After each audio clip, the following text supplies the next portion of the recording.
Hello, everyone, and welcome back to Frank and Sense. I'm your host, Frank Severich, and frankly, we have a great episode for you today. Before we get to our regularly scheduled programming, a quick programming note. This episode is a big one. This episode is our first ever episode that is available to stream on YouTube. If you are watching this now, hello. And if you're listening and you'd prefer to watch, check out the episode description for a link to the video or head to youtube.com/@frankincensemedia to watch. Oh, and while you're there, don't forget to smash those like and subscribe buttons. It feels very weird to say that. As we've talked about on the show a number of times, and as you've no doubt heard many times in many different places, podcasts, particularly video podcasts, are one of the most influential mediums in the world right now. Video podcasts outperform audio podcasts across all different types of shows, whether it's true crime, sports, or politics. And as a side note, it's a little odd for me to hear these statistics on the popularity of video podcasts because I don't personally watch podcasts very often. Podcasts for me are basically always audio. I listen to them voraciously while I fold laundry or walk my dog or play the game Balatro.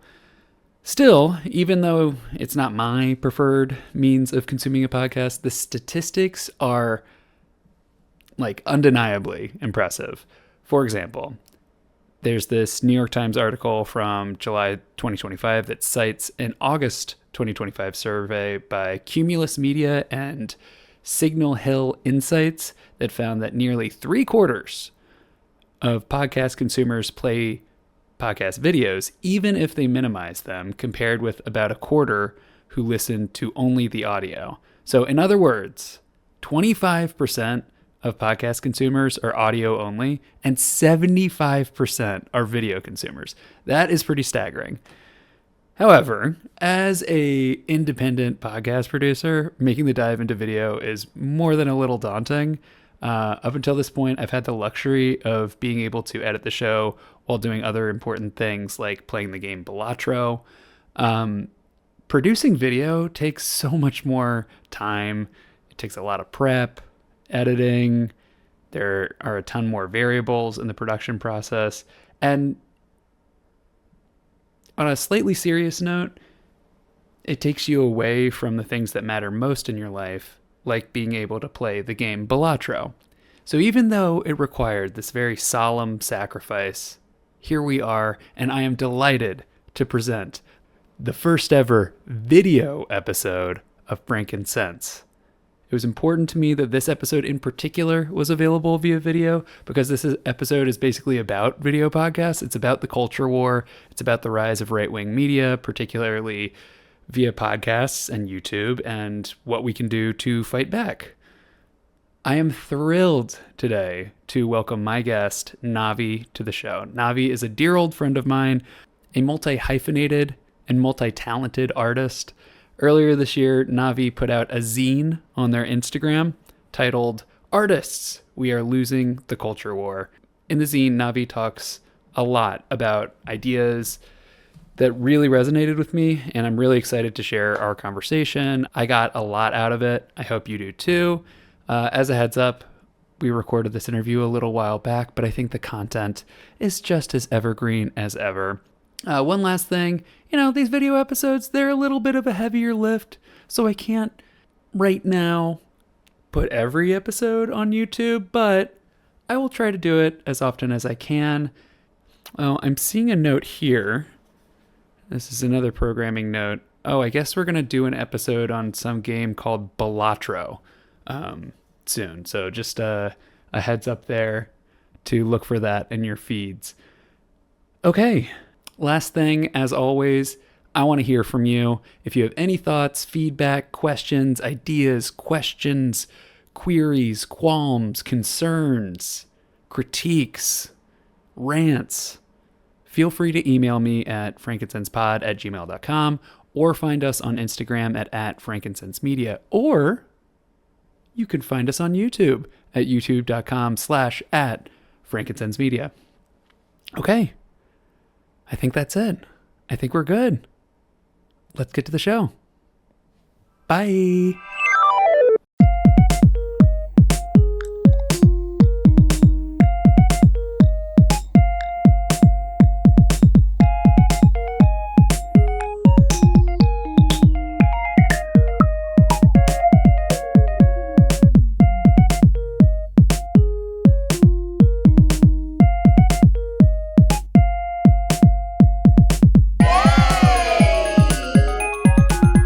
Hello, everyone, and welcome to Frank and Sense. I'm your host, Frank Severich, and frankly, we have a great show for you today because we have an amazing guest joining us today. Joining me today is my old buddy, Navi. Hello, Navi. How are you? Hi, Frank. Frankly, I'm doing fan-fucking-tastic. It's great to have you here. You have recently put out a zine that I really want to talk to you about. As soon as I read it, I was like, I think I texted you almost immediately being like, we got to talk about this. So really excited to dive into that. But for those who are listening who don't know, Navi's a Sri Lankan American NB nerd and multidisciplinary creative who's been working as a self-taught but internet-honed vocalist, producer, artist, and writer for 2 decades. You and I worked together on a number of shows over the years with Pointless Theater Company. Yes, we did. And I'm really excited to have you on the show today.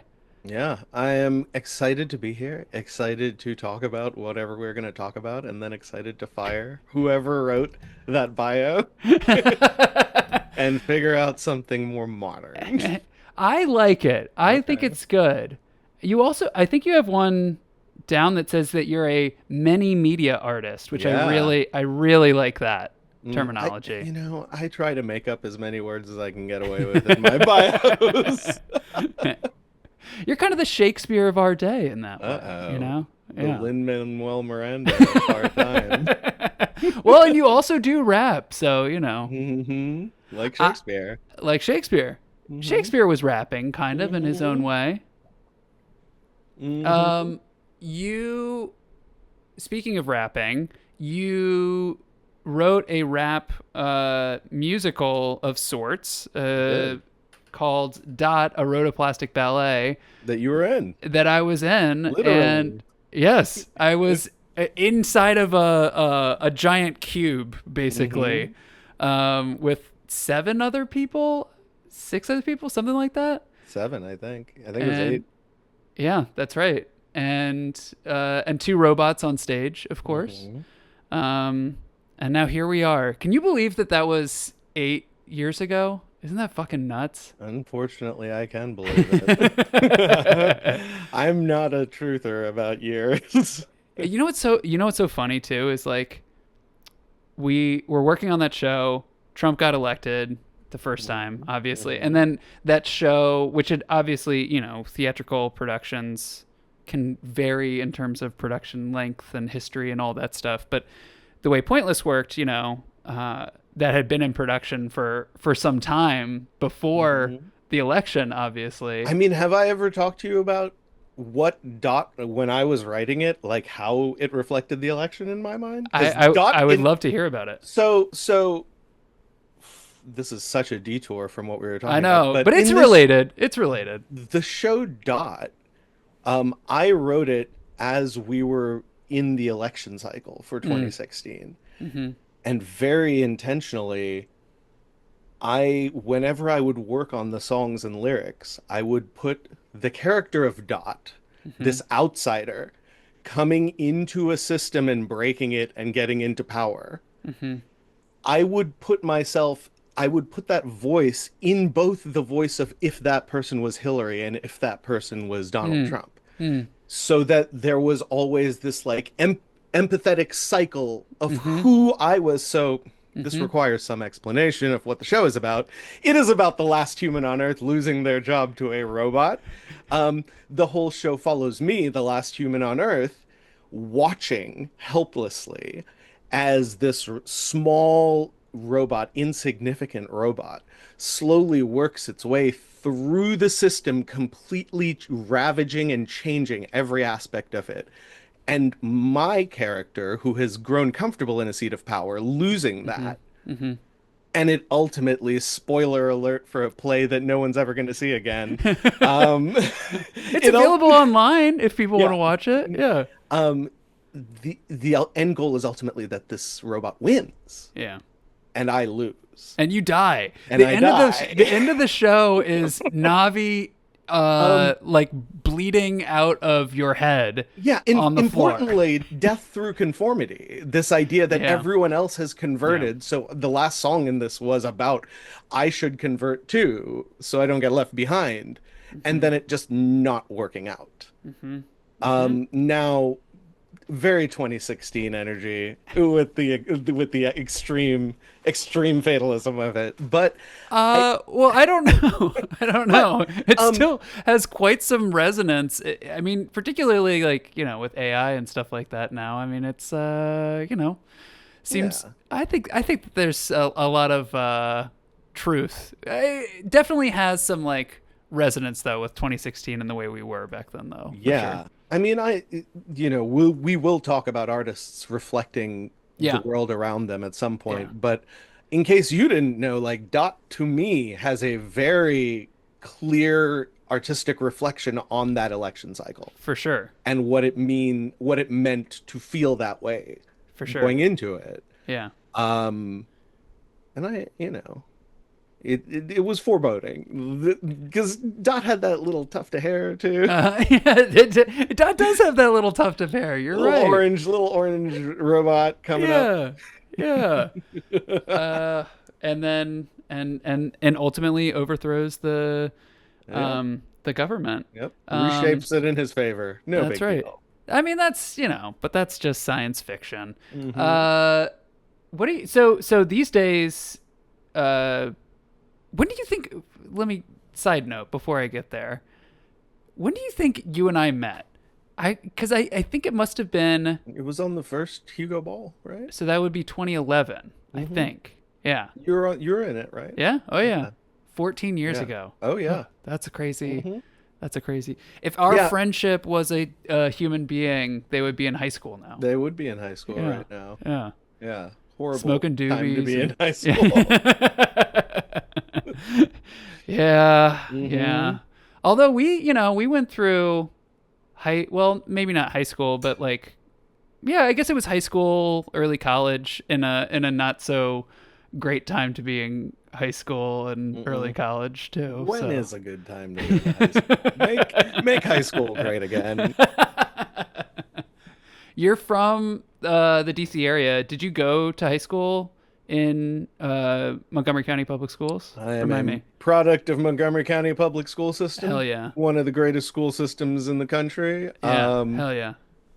Very proud of, it is a privileged thing to be able to say it, but I do also appreciate everything that comes with it. Mm-hmm. I grew up in Montgomery County for most of my life, except for a few years where I lived in Sri Lanka. Mm-hmm. And I loved growing up in Montgomery County.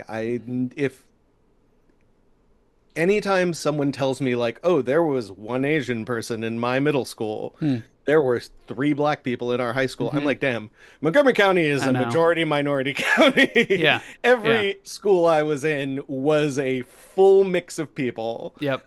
Totally. And I don't know that kind of life. Yeah. And proud of that. Yeah. Not proud of it. That's a horrible thing to say, but I appreciate No. it.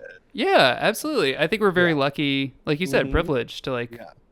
come from a place where that was Yeah. the case. And so I grew up in the DC area. Like I said, I lived in Sri Lanka. My parents moved us back there, and then we moved back because there was a civil war happening. Yeah. So, Well, but I'm glad you got out in that yeah, case. the product of University of Maryland College Park, Hell yeah, which go is Terps. we are both at, but we never met, I think. I don't I have no And memory of we yeah. might have, but I don't remember it if we did. Hmm. Yeah. Yeah. And now here we are And now doing a here we are. podcast. Hmm. And you have gone on in your career. You're now one of the lead artistic remind me the title It's for artistic lead. It's like, artistic lead. yeah, we Thank have a you. shared Yes. leadership system, so we sort of disassembled the idea of an artistic director into multiple artistic leads. It's very cool. With Flying V, which is a Hmm. local theater, nerd culture, wrestling. You guys do all sorts of different. Tell for listeners who aren't familiar with Flying V. Tell them Yeah. about Flying V. I'm one of the co-artistic leads of Flying V, which is a nerd and pop culture performing arts company based in the DC metro area, but primarily out of Montgomery County, Maryland. Mm-hmm. We do pop culture infused storytelling Mm. and myth making, and however that may manifest itself in the modern era. Specifically, we do things like pro wrestling and nerdlesque, which is cosplay burlesque. Ooh, I didn't Along, know that. oh yeah, we have worked with a bunch of burlesque artists throughout the years on stuff.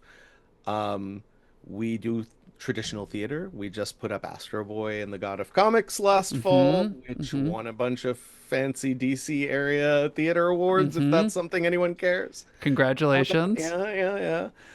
Which, I was a producer on, and all of the hairy, nebulous workload that entails. Oh, it's glamorous. It's It's so all glamour. glamorous. It's all Yeah. glamour.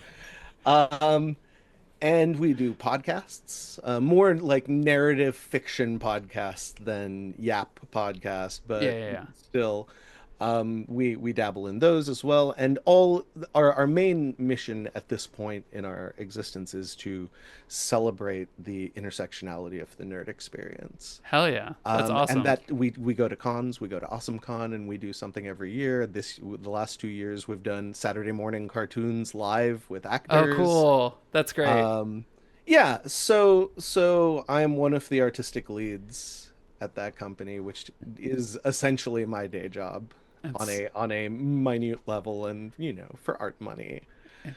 But yeah, in addition to that, I compose and sound design shows in the area. I worked this year. I worked at the Kennedy Center. Hoo ha! We can hell talk. yeah. We can definitely talk We about probably that should talk about that. Yeah, yeah, because yeah. I was working at the Kennedy Center when that happened. Yeah. Oh man. What was that like? Oh boy.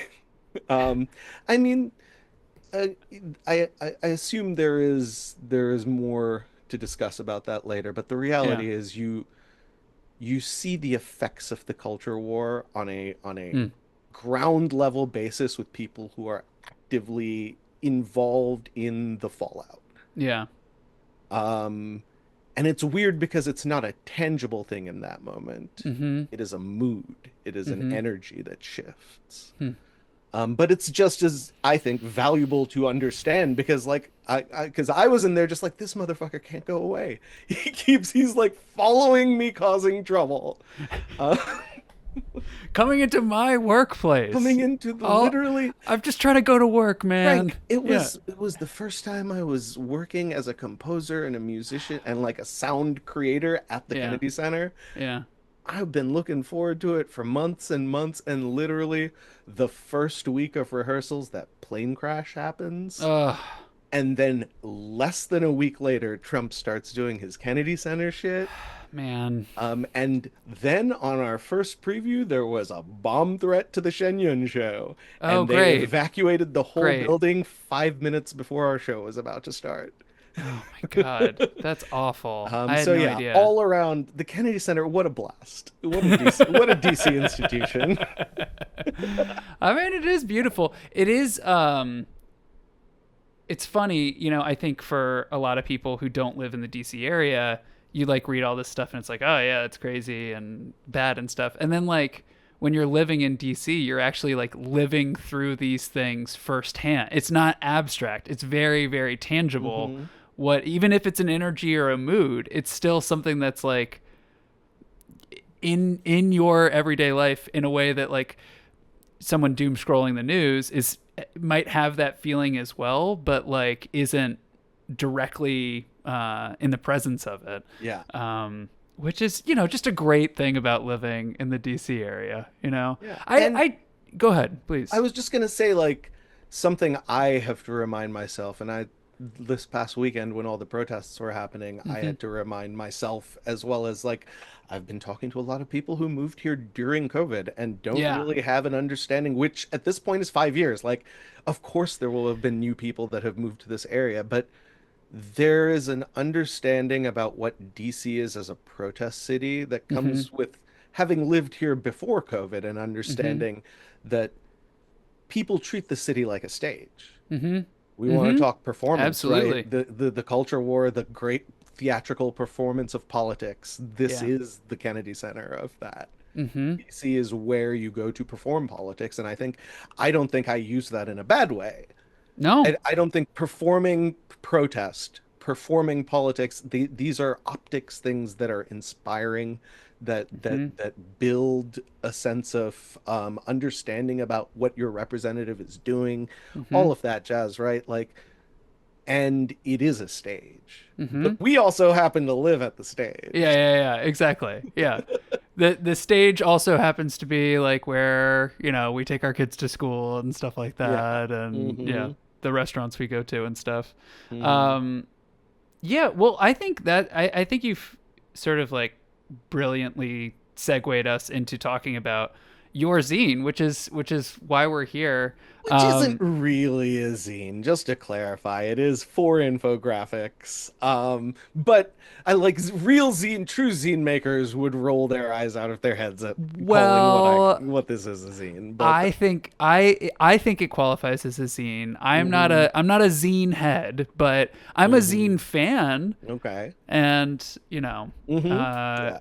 we could call it for infographics if you Yeah, want, it's one printed page folded in half. but it's beautiful. And like I said, as soon as I saw it, I was like, this is something I want to talk to Navi about because I felt very seen, Navi.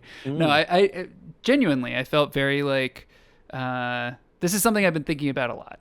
yeah. And for anybody who listens to the show and remembers back to far right fright nights, something we talked about before Trump was elected, the episode before Trump was elected, was about we went through. We could do this again if we want to, Ooh. Navi. I'd be interested to do this, but we basically did like a top 10 comparison of Apple and Spotify podcasts, and we hmm just filtered for which ones were right leaning, which ones were left leaning or non political or whatever. And it was, like we'll talk about in that Media Matters survey, it's like hmm a vast majority. It is not like Yeah. ooh, wow, yeah, there's like more here than you'd think. It's like, no, the majority of what people are listening to is like Candace Owens and Jordan Peterson and Tim Dillon and all these like creeps, Yeah. uh, which we'll talk about more. But that's something that I've been thinking about a lot. Seeing your zine, infographics, whatever you want to call it, I was like, yes, this is. I I felt like the call to arms that I think you were trying to issue. So I'm curious. I've been wanting to ask you, what motivated you to write it? Like, where did it come from? Because for me, it was like seeing this, I'm like, oh, yes, finally, somebody's saying something that I've been feeling. But I'm interested to know where it came from for you. Yeah. So, I am someone who is has grown up on the internet. I have deep ties to internet as community, internet as meeting place, and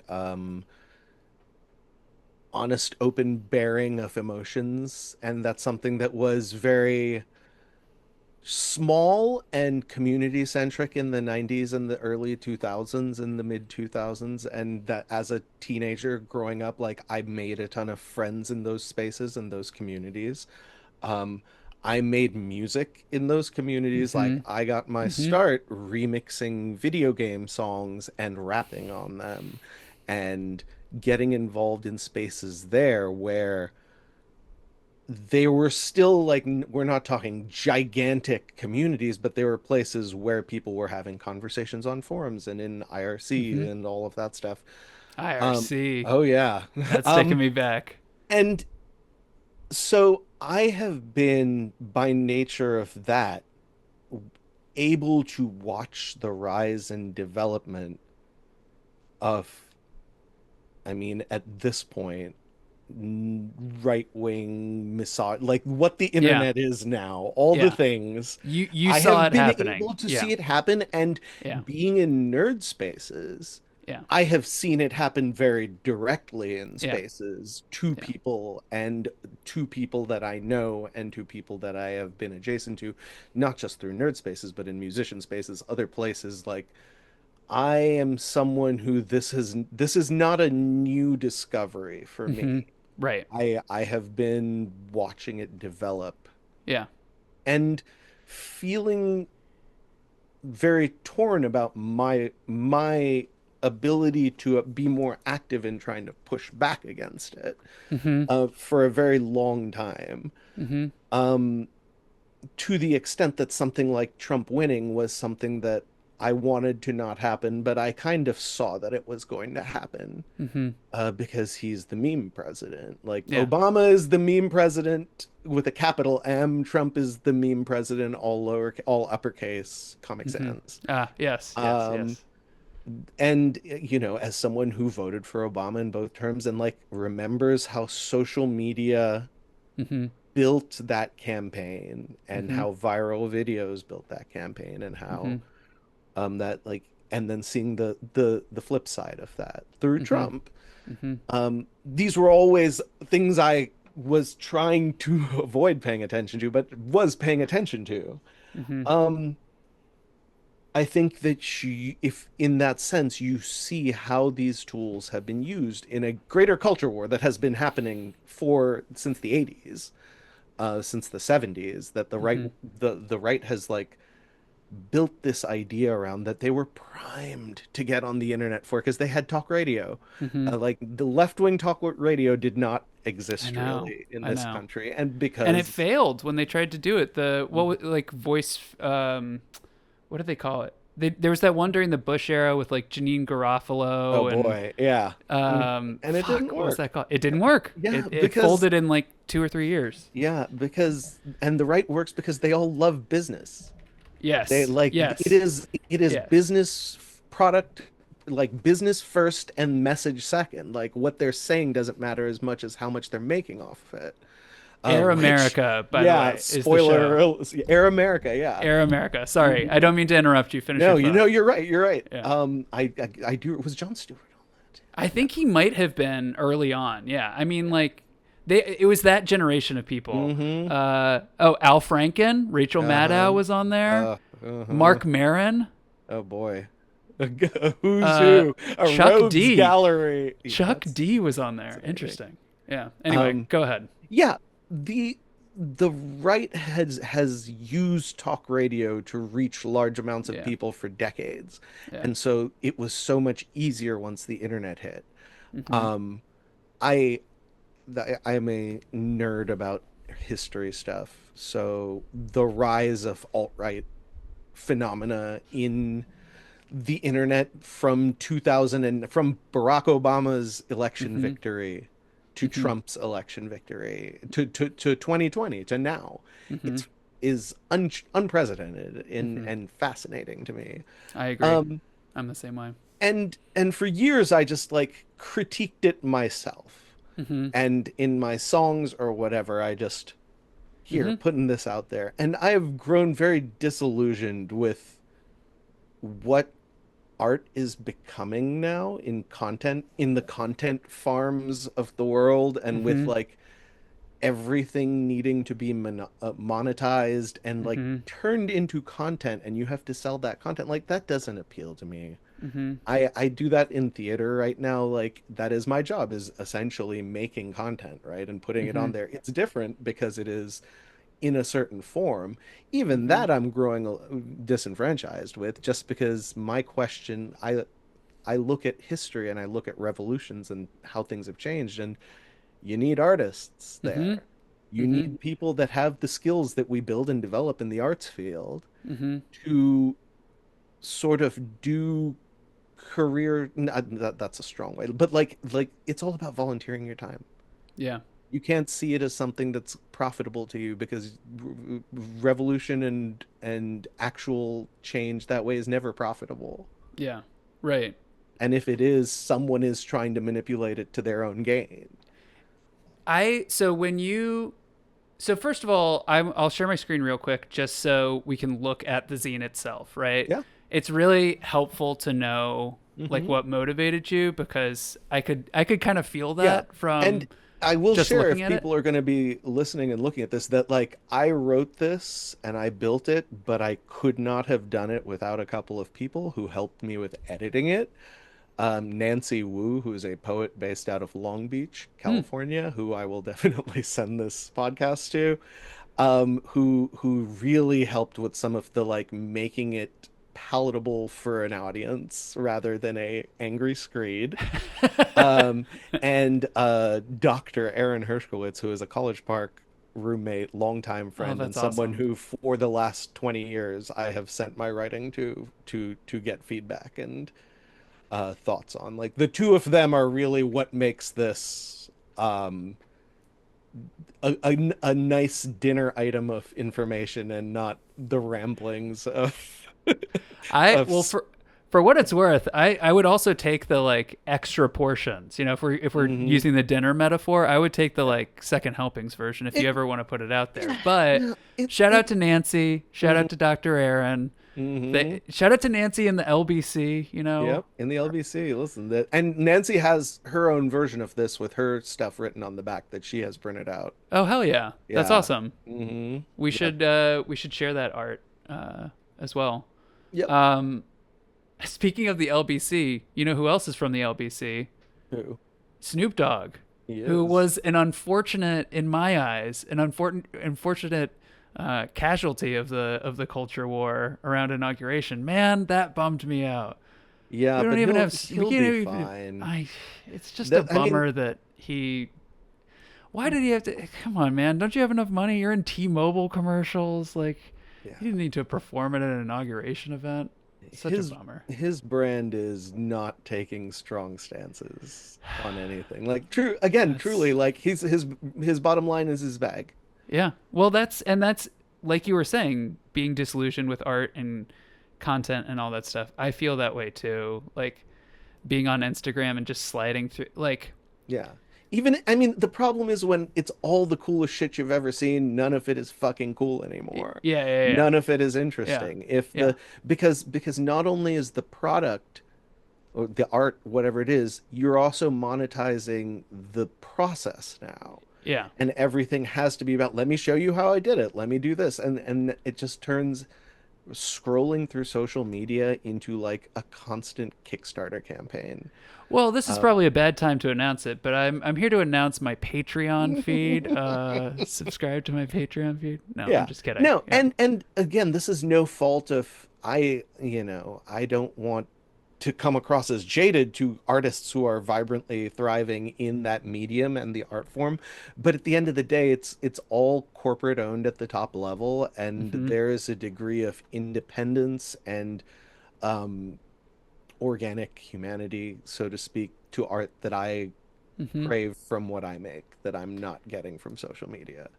I really appreciate that, and I agree. And I think I would love to have had. I might be able to find if you give me like a minute at some point. I might be able to find some. But I've grown really fascinated with like the grind set mindset guys Hmm. on Instagram. There's this Hmm. one John Madsen, and his whole thing is like, hey, if you make if you make less than $100,000 a year, scroll past this video right now. Okay, for those guys who are still there, you want the Rolex watch, you want to you want to pick up girls whenever you want. You need to give me $10,000 right now, and all of this can be yours. And he's like, and like in an affinity pool or whatever in LA and stuff. And it's like, And they do it. yeah, I And know. people do Well, it. that's the other thing that's crazy. It's, Yeah, Andrew Tate makes so much money off of his universities. I know, I know. Well, another, uh, I'll bring this up now. To prepare for this, my listeners will know, people who listen to the show regularly, I try to have like an opening ceremony at the beginning of each Hmm. episode, and maybe I'll drop something in, maybe like a piece of your music or something. But Oh. I was usually it's like a YouTube video or something like that. So I just Hmm. YouTubed Culture War because I was like, oh, I wonder what'll pop up. Maybe there'll be Yeah. like a funny video or Hmm. whatever. And I got Tim Pool, who is one of those douchebags on the right, And his Frederick, podcast, Maryland's own Tim Pool. are you fucking kidding? He's from Frederick? I believe so. Wow. My parents are in Frederick. Uh-oh. My neighbor. Cut this. Cut this. He's 39. God damn. He lived in Newport News at some point. And let's see. He was at Occupy Wall Street too. I don't know. Oh yeah, Whatever. I mean the Occupy Wall Street to Trump pipeline is fascinating. It is very fascinating. Anyway, His thing is called the Culture War. So here are just yeah. a few of these. We were talking about cursed YouTube thumbnails on a previous episode. Here are the ones that pop up. Do you want to read any of these? Are any of these jumping out to you? I have a personal favorite, but if you want to Oh, share any of them, please go right as ahead. far as the thumbnails we're looking at, Yeah, yeah. Or if there's like another one of these guys that you want me to pull mm, up, I'd be happy I to. mean, so I mean, I do like that he is sort of so Adam Conover, Yeah, Adam Ruins Everything. yeah. Now pretty like openly progressive. He is one of the heads of a union. He Mm-hmm. goes on a bunch of like I like that he's not making him look like a complete idiot in Mm-hmm. his thumbnail, right? Mm-hmm. It like Mm-hmm. the goal is let's cash it. The ultimate goal is let's cash in on your Yeah. viewers. Yeah. Um, and if it's him going like Tim Pool owns Adam Conover, Yeah. lousy socialist gets wrecked by Western values. Like if it was something like that, you're not gonna get the Adam Conover fans being like, Right. "Ooh, Tim Pool's talking."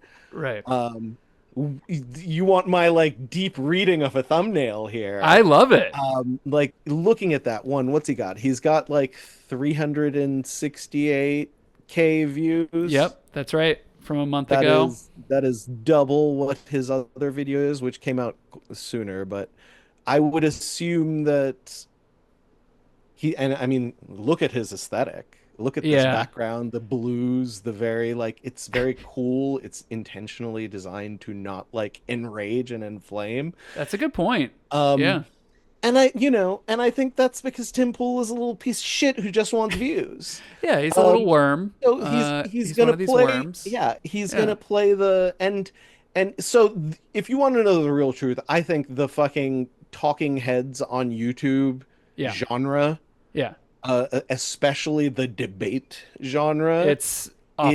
is a space that has lost all value. Yes, a hundred There is percent. nothing that can be gained. A hundred It is percent. just literally masturbatory. The only people that are watching it to hear their guy say the thing that they like. Yes, And exactly. I say this about Adam Conover as well, because like if I were to watch that video, it would be let me see what Adam Conover says about Of Tim course. Pool and like how he like. Are you familiar with Jubilee? Yes, that's like the 20 on 1 like Hmm. yeah, it's Hmm. awful. Yeah, I and no one is who is watching those is getting their minds changed no. because the actual people that would be aren't watching fucking YouTube videos. All right, here we go. First one that Yeah. pops up is Oh yeah. Jordan Peterson versus 20 Now, atheists. now there are some moments that hit Of in this course. Jordan Of course. Peterson video. It, Um, I also think that the like hot take economy is kind of useless at this point. Like 100%. like Yeah. the we have worn out the value of that weapon. This idea that you can like sick takedown of Jordan Peterson, and this and that Yeah. because it's just all content now. Yes. It's just all content to be consumed and forgotten. None of it is going to do anything. None of it is going to actively change anything. Yeah. And everyone's kind of getting rich off of it. Yeah. We Uh, should do that. Why aren't we doing that? We got to And get in on this why grift, Navi. yeah, why do progressive media outlets fail? Because everyone is like ultimately like, damn, this capitalism sucks. Why are we Yeah, doing this? it's a good point. It's a good point. I Yeah. remember we mentioned the Media Matters thing earlier, and then I want to look back at the zine. Actually, Yeah. maybe the audience should just read it on its own, but I Read at the least want to flip through zine. it with you. It's so short. It's so short, but it's great. And this study, I remember when Hmm. this image was going around. So Yep. for those who aren't, I'm putting this out on YouTube, by the way. So for our YouTube viewers, hello. Uh, for anybody listening, we have like a chart up, which is basically an infographic of the most popular podcasts, and it is like, I don't know, it's like chicken pox, but with like 10 blue pox Yeah. in the middle of a bunch of red pox. Yeah. Is that an accurate description of what we're looking at here? Yeah, it is an infographic that has red and blue circles, Mm-hmm. Mm-hmm. pocked like disease. Yes. Yes. No, not like disease. The I liked it. but the reality is like it is a representation of online and this is very, specific language, right-leaning and left-leaning online shows. So it Yes. covers YouTube stuff, it covers podcasts and Mm-hmm. streams and all of that. And it only looks at shows that actively identify Mm-hmm. in some way, shape, or form with being right leaning or left leaning. Like, Mm-hmm. BuzzFeed Unsolved isn't up here for whatever reason. Um, but what it shows very clearly is that 5 times as many people consume right leaning media Yeah. as do left. I believe the statistic is 480.6 million people that in 2024 consumed right-leaning media, which is 5 times more than left-leaning media. It's we're looking now at the bar chart with right leaning versus left leaning shows, and it's just so depressing. I mean, it is Hmm. really sort of amazing how greatly right wing media dwarfs left wing media, which is I think it's worth acknowledging because this has shifted over the course of our lifetimes. Is like, well, and what these guys like to say is that they are the ones who don't have any power, or at least this used to be the song. I don't know. I guess the song might be changing now, but it used to go, woke Disney is trying to shove their corporate agenda down our throats, and we're being canceled, and that's not fair, and blah blah blah blah blah. And meanwhile, they're making tons of money and have the biggest audiences in the world. Yeah. But they're claiming, oh, we're so canceled, and cancellation is so bad, and blah blah blah blah blah. But when you look at like the audience numbers, I mean, it's undeniable that these people are profiting handsomely Hmm. from, even while they're complaining that they are Yeah. so marginalized and That's so real live oppressed. internet money. Yes, yeah, exactly. Hmm. Which is not even taking in the fact that a lot of these guys have crypto and they have Yeah, like right. sponsors that are their own brand based stuff, like Yeah, InfoWars making all of its money on supplements and shit, right? Like there's all this other ways in which they are just prosperity gospeling their way to yeah, political purity yeah. with What with their audience. what's that prosperity gospel guy? He's like oh man. Joel He's Osteen, Well, Joel Olstein is great. Kenneth, what's his name? Kenneth Copeland. Kenneth Copeland, who He's had the great. COVID video. Yes. Oh, please, I love that COVID video. COVID-19, COVID-19, COVID-19. Yeah, do the remix. Is it that one? I think it's that one. That second. Oh wait, no, it's this one. Ken Copeland's "Wind of God" remix. Wind of God The, remix. the This one. yeah. Okay. Mhm. Okay.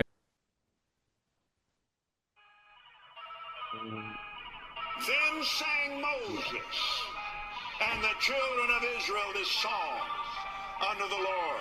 Is this like someone filming their screen though? That's what it looks like. COVID-19, That's pretty good. COVID-19, COVID-19, blow the wind of God from the state of Washington to the state of Maine, to Brownsville, Texas, and the Triple Fork. Today, we speak to this atmosphere. Today, His eyes. Look at those eyes. He is a genuinely like unwell and sinister looking man. You It's know. so wild again, that it works, you know, there's like an audience for it. It's There has always been an audience for, hey, pay me to get into heaven. yeah, it's so Yeah. wild. I mean, My favorite. Oh, yeah. sorry, go ahead. I was just gonna say the Catholic Church was pulling that shit like hundreds and Oh yeah, hundreds I and know. hundreds of years I know. ago. Speaking of the Uh, Catholic Church, my mhm. favorite Tim Pool thumbnail that we're looking at here is Catholics are the superior Christians, Mhm. and with the caption that says the same thing. Catholics are the superior Christians. Debate. So if you wanna, it looks like 156,000 people watch that, and it was Which is streamed kind of 5 days ago. lowball numbers, honestly. Yeah, yeah, In the that's scheme true. of YouTubing, 156K is not that much. You know, you got someone That's a good doing point. ASMR cooking streams and getting 10 million views. That's a good point. What is his? Let's see what his most popular video Yeah, go is. for it.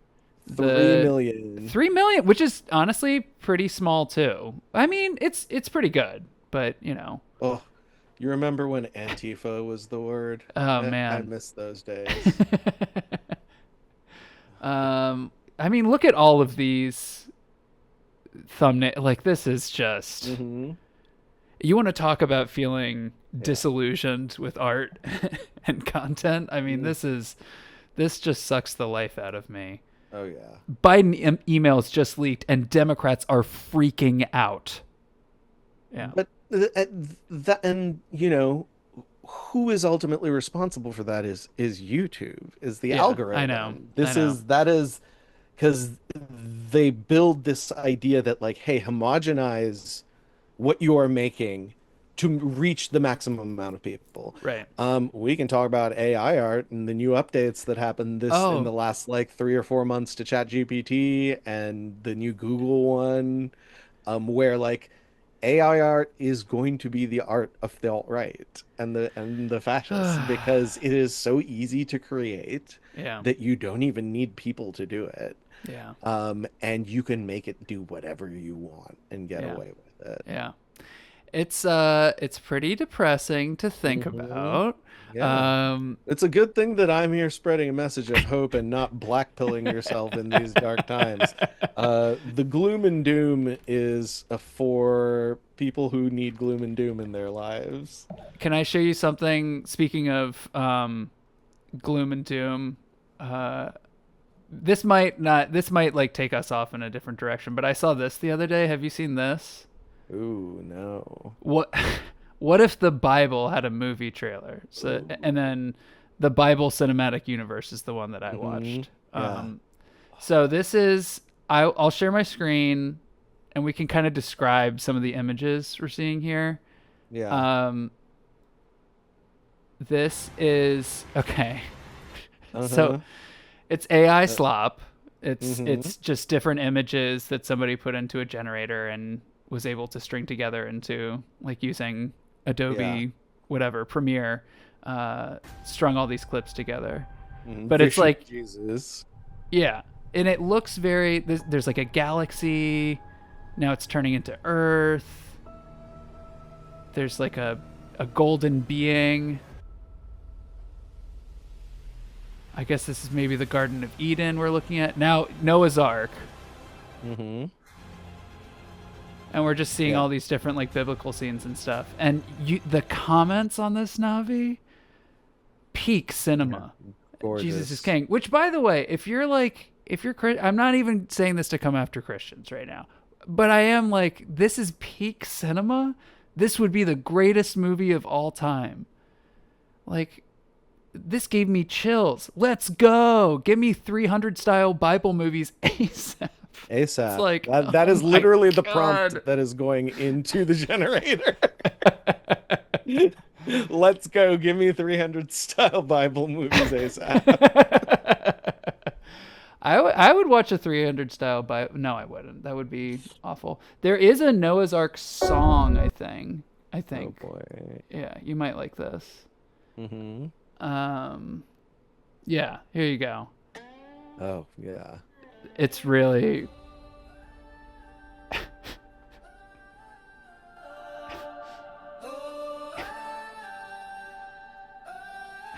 Hmm. Uh-huh. When the skies turn black and the ground cried loud. I built an ark while the world Yep. laughed proud. It's so fucking bad. So for the listeners, we're looking at, it's all AI of like people building the ark or whatever, and there's a country singer who you can see like singing the words, but Who's his there with lips. Noah? Yeah, of course. Yeah, like a modern day country singer. Do you want to see? This is my personal favorite part is when they're loading up on the ark. Let's see, scrubbing forward. Yeah, there we go. Okay, so Oh, is that a they're getting dinosaur? on. They have dinosaurs. I Yeah. saw the dinosaur in the scrub. Of course I did. There it is, Stegosaurus. No spikes on the tail, though. I know, isn't Biblically that odd? inaccurate Stegosaurus. Anyway, so that's AI Yeah. art. What do you see Yeah. like the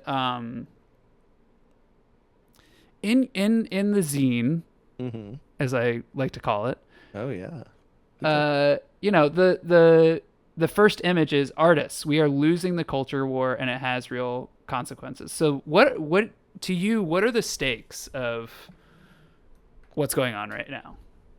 I think the stakes are everything. This like legislature and politicians and are you familiar with the Overton window as a concept? Mm-hmm. Um, the Overton window, the way that it defines what this country will be and chooses to value and chooses to enshrine in law Mm-hmm. is has been completely defined by a culture war. Mm-hmm. In pure cold numbers by the right, by the people who can get away with tweeting about an assassination as a joke because they know it will pop with their base, Right. and that is what matters. And as long as they keep them happy, they can keep doing their thing. Mm-hmm. Um, I feel this way about most politicians across party lines. They are in it for themselves, and they use culture Mm-hmm. as ways to keep it that way. The people who make media, the Tim Pools and the Joe Rogans and the Ben Shapiros, and again, there are some on the left, but they are not actually like making a dent in things. So, Well, I like uh, to call myself the leftist Joe Rogan. You know, that's kind of mhm. my title that I like to call myself. But anyway, keep Yeah. going. Um, it's it's there that actual people are who vote, who who participate in government, who participate in America, are getting swayed because even if it's like your terminally online coworker who is feeling a certain way and like 75% of the other people at the office don't talk about politics, that person is like, hey, did you hear what who was on Joe Rogan, this and that and this, and so ideas disseminate into Mm-hmm. the broader public, and someone who doesn't have a ton of issues going on has their own problems. Like I, as someone who lives in DC and like thinks about politics constantly as a Mm-hmm. result of it, the further out you get from DC, the less people think about politics on a daily level, right? Mm-hmm. People have their own concerns justifiably and stuff, and the culture war is what reaches them, not C-SPAN debates, long debates about policy or deeper understanding of like the historical cyclical nature of this country and how these things have happened time and time again and we aren't learning from them. Um, but the things that are popping in news entertainment, which Mm-hmm. as someone who works in professional wrestling, on occasion, I can tell you that like professional wrestling is sports entertainment, Mm-hmm. not sports. And that is a very clear distinction that is made Mm-hmm. to justify a lot of what happens with storytelling and the fact that no match is really random. Mm-hmm. Um, and all of that, it's because it's sports entertainment. Mm-hmm. Um, the news, in order to survive in the internet ecosystem, has become news entertainment to Mm-hmm. the point where you have people making money off of being, hey, let me be the person who newses your news for you Mm-hmm. and tells you what to believe and tells you what their accuracy is, right? And this and that, like ground news, like what happened, who grounds the ground news? Yeah. Um, like there's like there's such an industry around it that is where people are getting swayed on things, Mm-hmm. and the Tim Pools, the even on the right, they're all like former artists, former theater kids, former comedians, former But this and that, who have people on the back end who are like video editors and sound designers and composers and all of this. Everyone that is working together on these productions that are going out, Alex Jones has a whole studio, mm-hmm. and that studio has lighting designers, and that Mm-hmm. studio has production managers, and all of these things that like we as artists no, like that is what they are decided that this is worth putting our all into because Hollywood and Broadway and all of these other traditional industries shunned them in the 2000s. Mm-hmm. Mm-hmm. So they created their own alternate spaces. Mm-hmm. And now we are seeing the active result of that. Mm-hmm. Yep. Um, so the the what I tried to do with this zine is to very much direct it to artists specifically, and not Yeah. just any specific type of people who work behind the scenes in artistic industry, people who are involved in all aspects of that, producers, etc. Because there's so much going on that it's easy to become glum and discontent Mm-hmm. and apathetic. And what I Yeah. absolutely don't want to do is encourage apathy.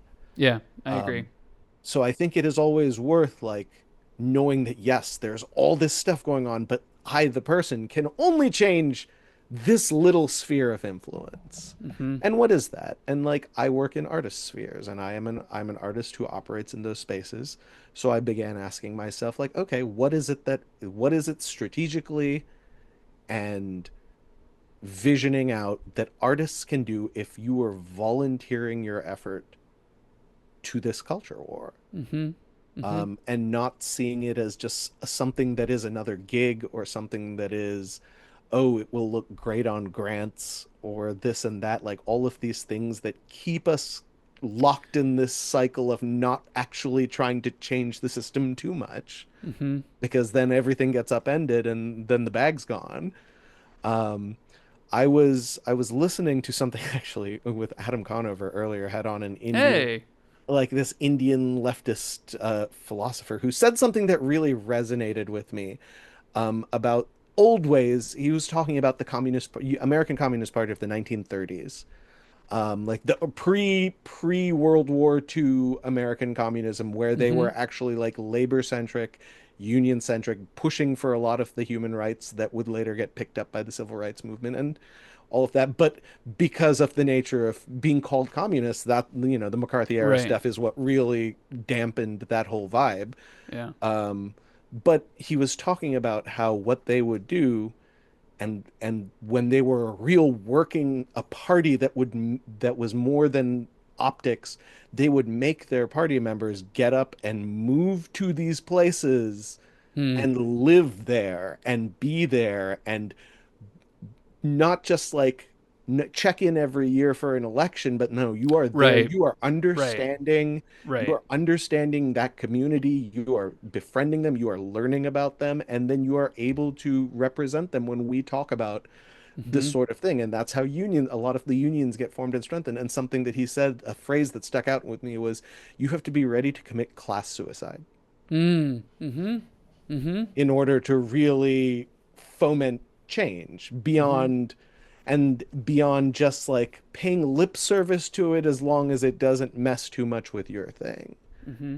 Mm-hmm. And that's something, I am critical of myself as well. And a big question is like, what can I do? How much can I do? And making this zine was as much to me as it is to me giving it to anyone. Like I had to make it work for me as like it had to speak to me as well, which is what that whole last page is. Well, yeah, and the last page for those who haven't seen it or, are going to check it out as they're watching along with us. Shout out to our YouTube viewers again. But is a registration card where you can kind of print off your own and register for the effort, the war effort, the culture war effort. And I think this is such a cool. Did you base this off of a real registration Yeah, certificate, like kind army of. registration? In form, Yeah. yeah, but the questions are completely different from anything you would see on a registration form. It, Some of the language is the same though. it's a great font, and the way you've like uh, laid it all out is Yeah. wonderful. Um, yeah, I mean, I've been thinking about this a lot since I saw this, and I was like, I was mentioning this to you before the show, but I kind of wanted to have you on to like challenge myself a little bit, and also to challenge like our listeners, because I think a lot of our listeners, people who watch the show, love the show, um, are artists or artist adjacent, friends of artists, family of artists, and I don't know. I see a lot of people, like you said, like I think you were talking about fighting apathy, and I think that that's like something that I bump up against a lot these days, and making this registration card, thinking about this registration card is like, okay, this is kind of a tangible way that I can think about what I can do to contribute, and every little contribution really does matter, Hmm. especially for a joyous cause like art. I mean, who are other artists that you see making an effort? Are there any like organizations that you have been working with, or like I don't know, for people Uh, who are looking for ways to yeah, get I mean, involved? I can shout out some people locally to the DC area who I have uh, done some stuff with because a big part of my volunteer effort is that I have a lot of artistic skills and uh production background. So like I'm down to help with big artistic efforts that I think have value. So there was this for Pride a few weeks ago, an artist, Lisa Marie Thalhammer, who Mm. does a lot of the big rainbow murals in the DC area, Mm-hmm. was able to paint an entire half-mile stretch of the parade route street with a rainbow bike lane Mm-hmm. that had all sorts of designs on it. It was a week-long endeavor with like 100 volunteers, and it was all daytime in the hot sun, that kind of just painting. Mm-hmm. But it was amazing because it was everything that I wanted from like as I was working on this, I did that. And it really like helped me ground it in a reality for me that is like, okay, here's something that is pulling together community members and Mm-hmm. volunteers. There were maybe 7 or 8 people who were artists. Everyone else was like, I'm a lawyer, I'm a Mm. this, I'm a that. Um, the neighbors were giving us ice cream as we were working and That's stuff. awesome. And this there was like they had gotten a permit from the city. So it was all official. We had like safety vests on and everything and cones that said artist at work. Like they made up That's like cool. and all of these optics matter because A, it Yeah. looks great for content. If we want to Mm-hmm. talk about it objectively, like it is good content. Mm-hmm. She had news media around to write about it and post pictures about it and photographers. Great, boom, get it out there. It is a half-mile stretch that thousands of people pass every Mm-hmm. day. Mm-hmm. So you have a majority of DC residents who see that and may feel some sense of joy or something. You definitely have some people that see it and it makes their day worse, which I think is more useful in some ways. Um, and it also serves community like actual safety and function because it creates a clear bike lane Yeah. that has a clear division and makes things a lot safer for people. Like so it is serving all of these functions, which is where I think a lot about how before the 60s, when protest was first seen as commercially successful and Hmm. viable. In the Hmm. 50s, rebellion was discovered by commercial media. In the 60s, protest that evolved into protest and it was discovered and sold. But prior to that, again, artists would, even if they weren't from those communities, going and making art that told their stories and spoke about their struggles and advocated for them required actually being in those communities Mm-hmm. And I think I can speak specifically to theater. I think theater is one of the most responsible for this of the physical art forms is like creating as many barriers as possible Hmm. between a community and being able to witness important art and being Mm-hmm. told that this art is important for your community. Mm-hmm. Um, You don't think theater does a good job of? Absolutely not. Yeah. I think the 90% of people that consume art get it from free streaming sources. Yeah. Making someone pay an absurd amount of money to go to a specific location and park and go Mm-hmm. in and see something that they may not even like. And if they don't like it, they ain't allowed to, they like it isn't, they can't, it's not like they can get up and leave, but like you've paid all this. Like, I think that the biggest thing that is like and the in DC this is the case for me I feel is that a lot of people just still think that what they're doing is like actually important and helping and it's largely backpatting and In theater, you mean? in theater in like Yeah. important capital I important I theater see. Yeah. that in DC is at least very dedicated to like uplifting the struggles Mm-hmm. of underrepresented people. Mm-hmm. I think a lot of it is window dressing. I think a lot of it is by people who are excellent at writing grants to get money. Mm-hmm. And at the same time, like Shout out when to it our grant writers, by the shout out way. to our grant You know? writers. Yeah. And again, like I'm not saying this is art. There's an art form to being an artist and surviving in this industry. Mm-hmm. Um, I just see that and I go, well, that is not reaching. Like, if there is a meme that says the same thing as your 2 hour theater show Yeah. and gets to Yeah. fifty Yeah. thousand many as times as many people, um, what was like, did that point get across effectively in our modern era? I hear you. I'm Um, so like what do you call it? Like protective of theater or whatever though, where I'm like, but it's good that you have to work for it and, get outside of your comfort zone and stuff. But you're totally right. I mean, for a lot of people, they don't even uh realize that there is like a vibrant, local theater scene there. yeah.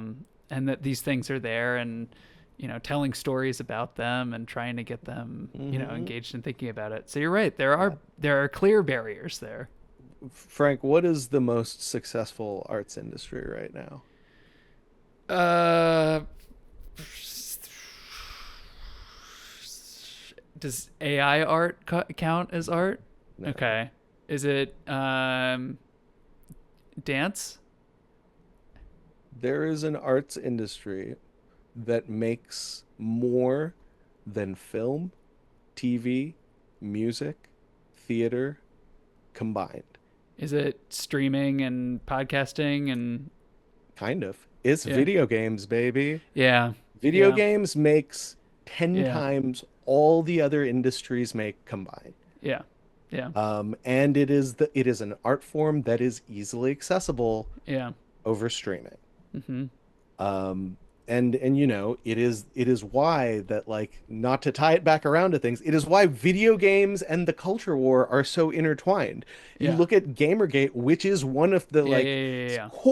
core memories for the development of the alt-right and like getting Trump. There's a direct line between Gamergate and getting Trump elected. For Um, those for those who don't know what Gamergate is, I think everybody probably knows at this point, but they might just know the word Gamergate. Do you want to do like a 2-second explanation of what it was I'll and what do happened? Yeah, so Gamergate 2013, the starting point of it was about a video game journalist who gave a review of a who got a sorry, a video game creator who got a good review of her piece. It ballooned into a lot of like early incel stuff and Yeah. video game like male dominated spaces stuff around like the position of women in video gaming and video game reviews. And from there, it ballooned out into a larger internet storm around ethics in video games and like Yes. this first idea of like stop making everything so political. Yeah. Um, and a lot of the right wing media influencers and people who are strategizing and paying attention saw that as an opportunity to field test out recruitment to the new internet alt-right. Mm-hmm. So they engaged, and you start seeing celebrities picking up like the Gamergate hashtag, Mm-hmm. developing and building, and it creating a spawning, like YouTube had been around, and Mm-hmm. YouTube there was like React streamers and stuff. Mm-hmm. There was like React content on YouTube before this, but Mm-hmm. you start seeing people making Gamergate reaction content Mm-hmm. and building it up from there. And truly, like I say this, it wasn't an accident. Alt-right recruiters saw this as an opportunity to test new strategies. Right. It worked, and it built up on spaces like 4chan, on all of these other places who where the anonymity and the ability to post whatever you want built out and developed the Gamergate culture, and combined a lot of elements of like pickup artist culture Mm-hmm. and like Mm-hmm. misogyny culture on the internet and like angsty white racist culture, and Mm-hmm.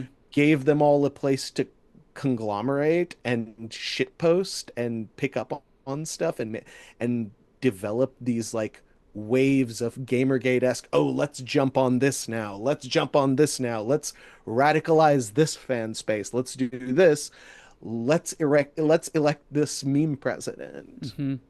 Mm-hmm. who is pandering to us Mm-hmm.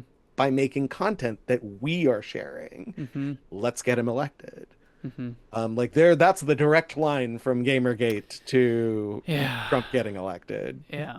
Well, luckily we didn't do it twice. You know, that would be really depressing Yeah. if I we mean, did it twice. can I share like some the other big event of the 2010s that Of gets us where course. we are? Just Of because like I course. think it is valuable to one of the resources in the zine is the alt-right playbook, which is Yeah. a YouTube channel where they go into specific breakdowns of the tactics, the rhetorical tactics and strategies that the alt-right uses, and why we aren't winning in conversations when we like, let me use 6 paragraphs to explain why you are wrong, and here's my research, and Yeah. here's this and that. Like, that isn't working because they don't care. Like, that is not the win condition for them, is like be Yes. changed on things.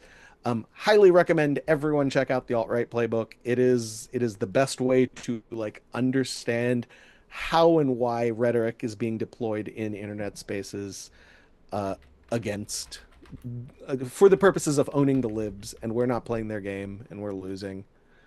But the one thing that the alt-right playbook has a video called How to Radicalize a Normie. Mm.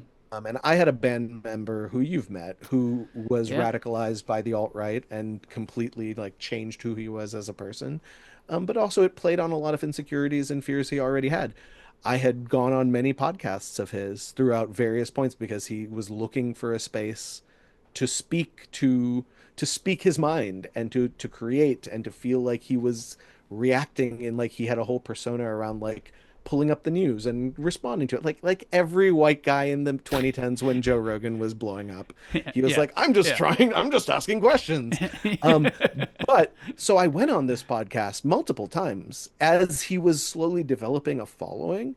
And I'm no fool. I'm looking in the chat and I'm noticing like, ooh, you're starting to get some people in the chat with like edge lord alt-right views. And he was like, yeah, no, they're okay. They just come in and they talk shit and they leave. The next time I was on, the last time I was on, not only was he clearly like adjusting how he was talking more clearly speak towards Hmm. what they wanted to hear, but he was like his chat was eating it up. Yeah. And in real time, I'm sitting there and watching, and I'm like, oh, should I say something right now on this podcast? And I didn't. And I think about that a lot, right? Because like in there was a moment and an opportunity to point out that, yeah, you kind of got a Nazi problem in your chat, or like you are, but for him it's like fundamental Christian shit. Yeah. Like he got really hooked in on the you should have a wife and kids and a farm and guns and praise God, storm the Capitol. Which I do. I do all of those things Mhm. every day.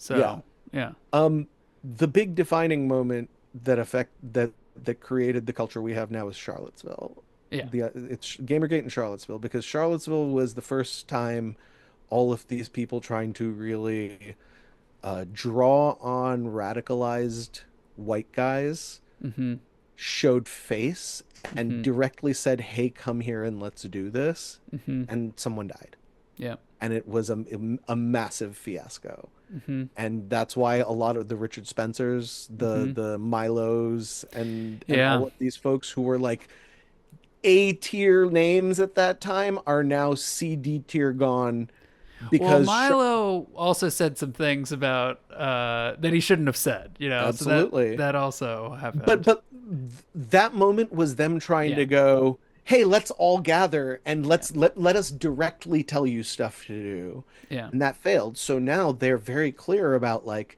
it's not about organizing. It's just about slop, putting out as much stuff as yeah, possible and being so nice and hands off with whatever may happen from it that someone can literally be can assassinate political politically elected officials and have a history of following alt-right shit and all of that. And the first thing all of them can say is like, look at the fucking liberal. You look at this radical leftist lunatic killing people, and like it will pop with their audience. yeah. I Um, know. so so like those are the two that I think another big important thing to understand with like what that culture is right now and why it's working is because it is so hands off as far as consequences. Well, and again, folks, like and review, rate and subscribe. Follow me on Patreon. No, you're totally right, and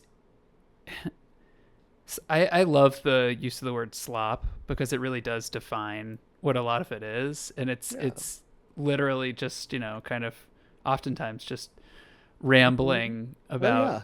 topics and I'm just asking questions. I'm just asking Sargon of questions. Akkad talks about the new Ghostbusters feminist remake for nine and a Right. half Right. hours. Yes. Yeah. Um, for the content. Like these are like, and YouTube plays into that, and Yeah. YouTube's algorithm plays into that. Yeah. Um, all of which to say is like, it was hard for me to bring it back to the zine. Hmm. It was very easy to describe the problem. I have had no trouble being like, we need to talk about this culture war. I know that Yeah. like it is not something that people on progressive sides on the left take seriously.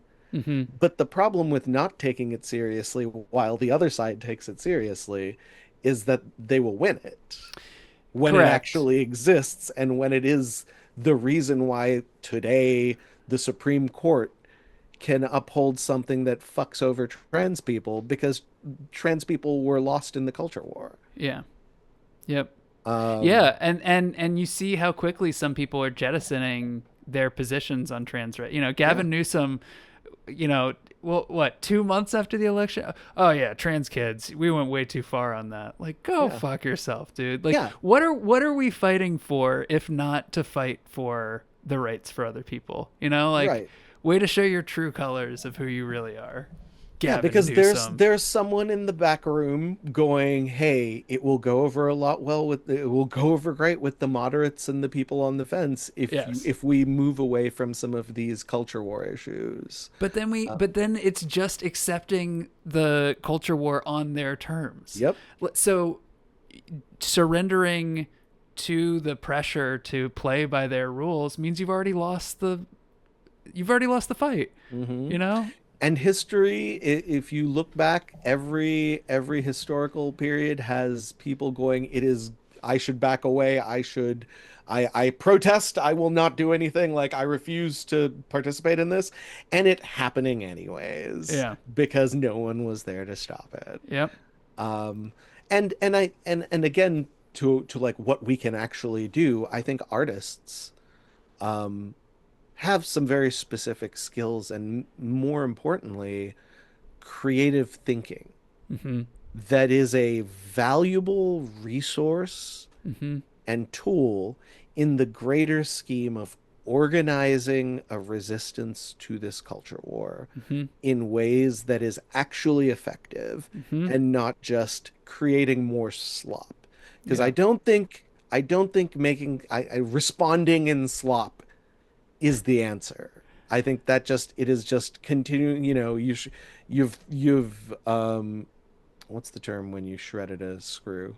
You've stripped it. The Stripped it. screw stripped. Yes. You're just Yeah. Yeah. everyone's just turning the same thing over and over again Yeah. versus like actually thinking strategically about what can cut through, where is it useful, where is it valuable. I in the pamphlet, the thing that I pitch, which, I take with a grain of salt, please, is go to protests, Yeah. meet people, meet organizers, share your skill sets, offer and volunteer your help. I say this very critically. Do not trust all organizers. And have a critical eye. It's not the hard thing about what I'm trying to pitch as a call to action, because when I was writing drafts of this, all of the feedback was like, what's the call to action? What's the call to Hmm. action? Like, you can talk about this so much, but what's the call to action? The hard thing about what I'm pitching is that, like, we can't stand around waiting for direction. Yeah. It Yeah. has to be about 100%. making an Yeah. effort. It has to be about holding yourself accountable. And Yeah. it has to be about critically going out and networking and making connections and understanding where your artistic skills can be useful to help to help organizers who have already been doing work, who Mm-hmm. have already started like, as artists, we often want to place ourselves as the center of like the thing Mm-hmm. happening, right? Like, it's like, okay, so like I want to go out and do stuff. What is my thing that I can do and bring out there? And like Mm-hmm. somewhat self-servingly, like I have this culture war thing that I am going around, soapboxing about. At the same time, like I that think it's is, different. I think it's it's a, different. yeah. Yeah. Um, I think that it is important for us to take ego out of the equation Mm-hmm. in this. I think it is important to take personal financial gain Mm-hmm. out of the equation on this, and really understand the, like, when we went to war in World War II, everyone dropped what they were doing and volunteered their support. You Mm-hmm. only win a war when everyone is in it to win it. Mm-hmm. And we as artists, we are, and I say this word, I think it is a neutral word, we make propaganda. Mm-hmm. Everything we do is either is content, one, Mm-hmm. and propaganda of some kind. Mm-hmm. You obviously, I fall very strongly on artists should represent their views of the world in their art. Mm-hmm. But even further than that, like, all art is propaganda, all in some way, and like, to say other, like, I think Hamilton is propaganda.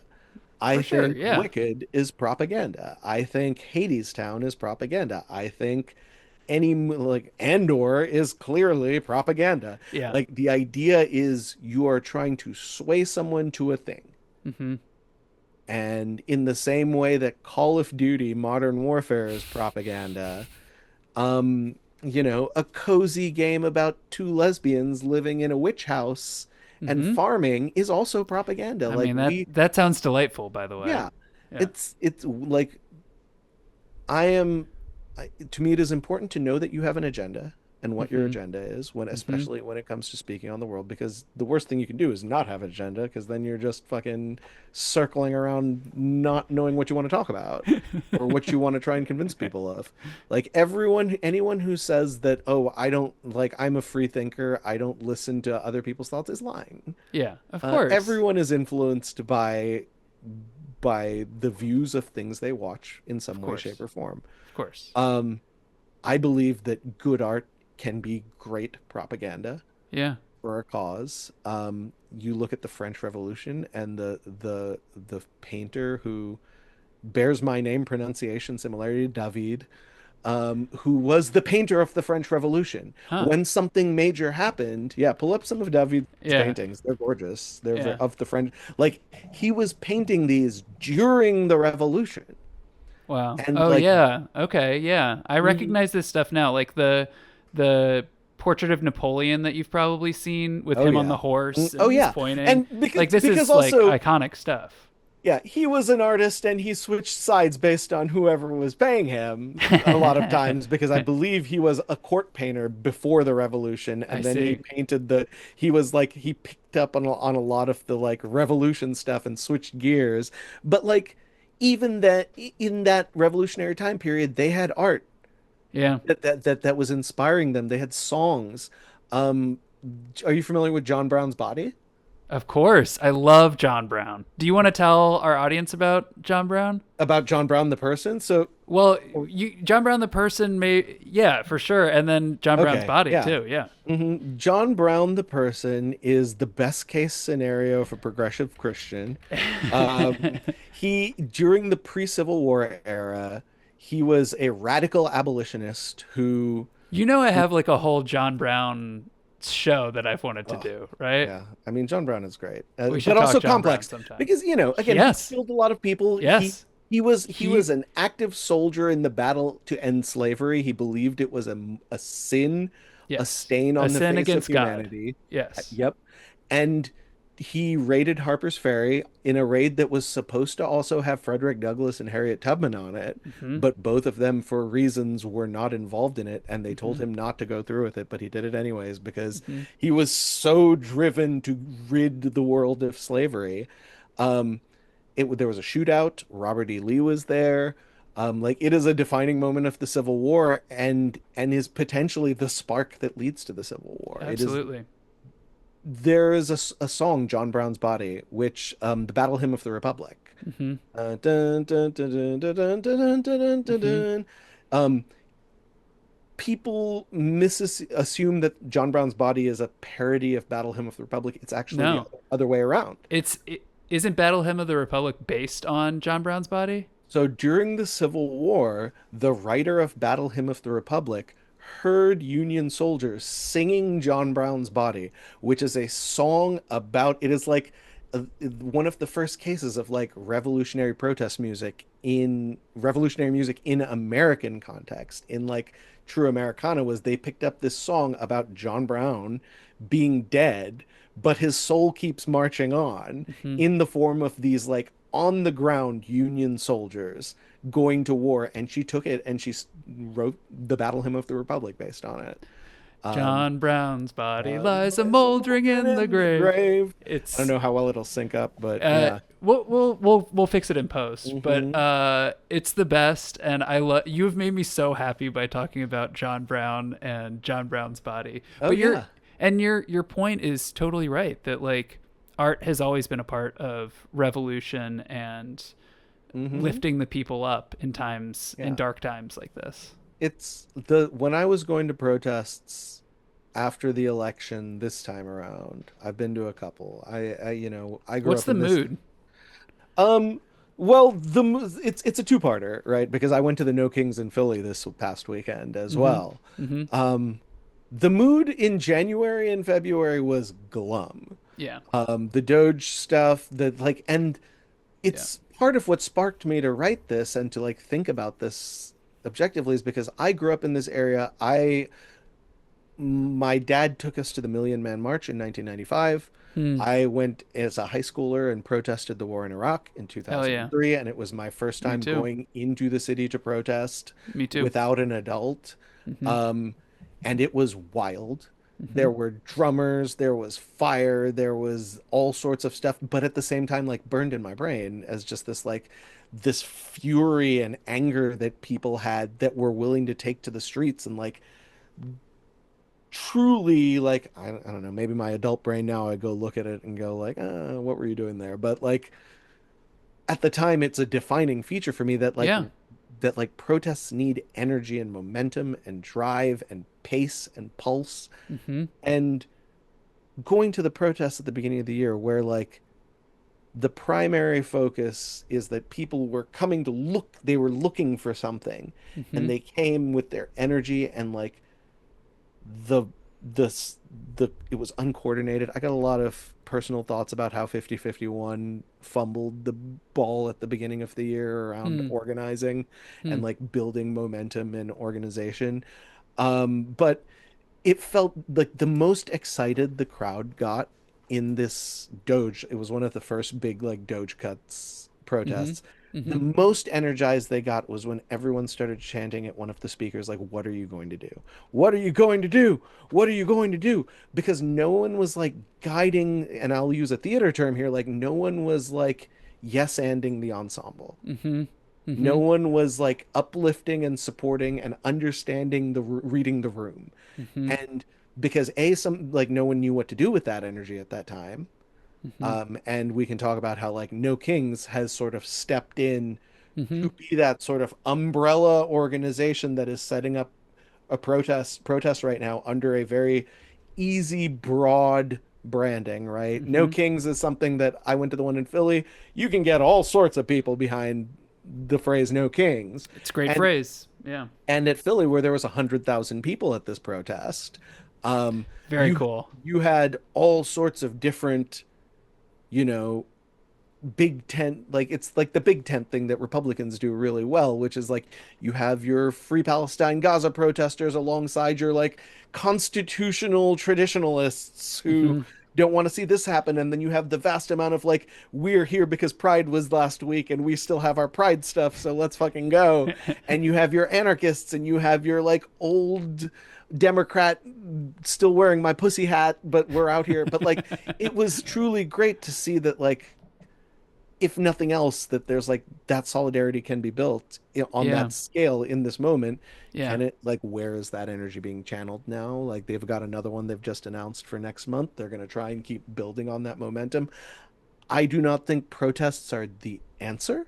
I Mm-hmm. think they are valuable for a Mm-hmm. number of reasons, but they are one of the tools. Yeah. And for the purposes of this, I think they are one of the most important tools for artists to just meet organizers, Yeah. to go out and engage with other people who are there doing stuff, and get to see and understand what that ecosystem is in the same way you would figure out a new, like when you're trying to figure out where to fit in a new town, Mm-hmm. right? Because that's a starting point. Mm-hmm. That's not the ending point. Mm-hmm. That is just getting a better understanding of who is doing it locally in your Mm-hmm. area. What are they up to? So Lisa Marie, I went and helped out with for a few days. I showed up with my working on this pamphlet and being like, okay, what can I bring? Brought music, brought my Bluetooth speaker. I was the only one Nice. who thought about music. So Nice. I Perfect. actively like uplifted the mood a ton by just playing a 7 hour long groove playlist Hell yeah. and having What it on was my on the back. playlist? Do you I mean, remember? I didn't. So there is a great playlist creator who makes these amazing electronica playlists, and I Oh, grabbed cool. the Funky Pride one, Hell yeah. and it was 8 hours long, and I just had it on my backpack, and as I was painting and walking around, I was playing music, and Perfect. it's that extra thing that like you think about, because like what I do professionally is make sure that art has sound. Yeah. Um, and everyone else that came was like, I'm here to work, I'm here to do this. And no one was like, ooh, I brought the music. And it was something that actively helped. So like even on that front, there's that. I used my skills in production management and art management to be like, okay, we'll move ahead to the next one. The five of us will take this, we'll grab that and do this. And those skills all of us at like, how do you divide up 7 people to paint a set becomes useful, Right. Right. right? Yeah, Like exactly. the ability to do it calmly while not like panicking about, oh God, what do I do with this? Is like, these are skills you develop as an artist. Mm-hmm. The ability to, like, in a room full of people trying to figure out how to do a thing, be the person who thinks creatively as a living, as an art form, Right. because then immediately you can pull out creative exercises. Let's try and, like, what I would love to see is a jam space that is an artistic jam space where organizers and artists play around Mm. together, right? That's a great Because, idea. well, as I said earlier, like, I don't have the answers for how to win the culture war, but I do think that, like, it can't come from one person. It has to come from Yes. group. It has to come from trusting solidarity of the group to build the things and to Amen. figure out how it works. Amen. And it is hard to do that under capitalism. It is hard to do that when you have to also maintain a career and maintain a job.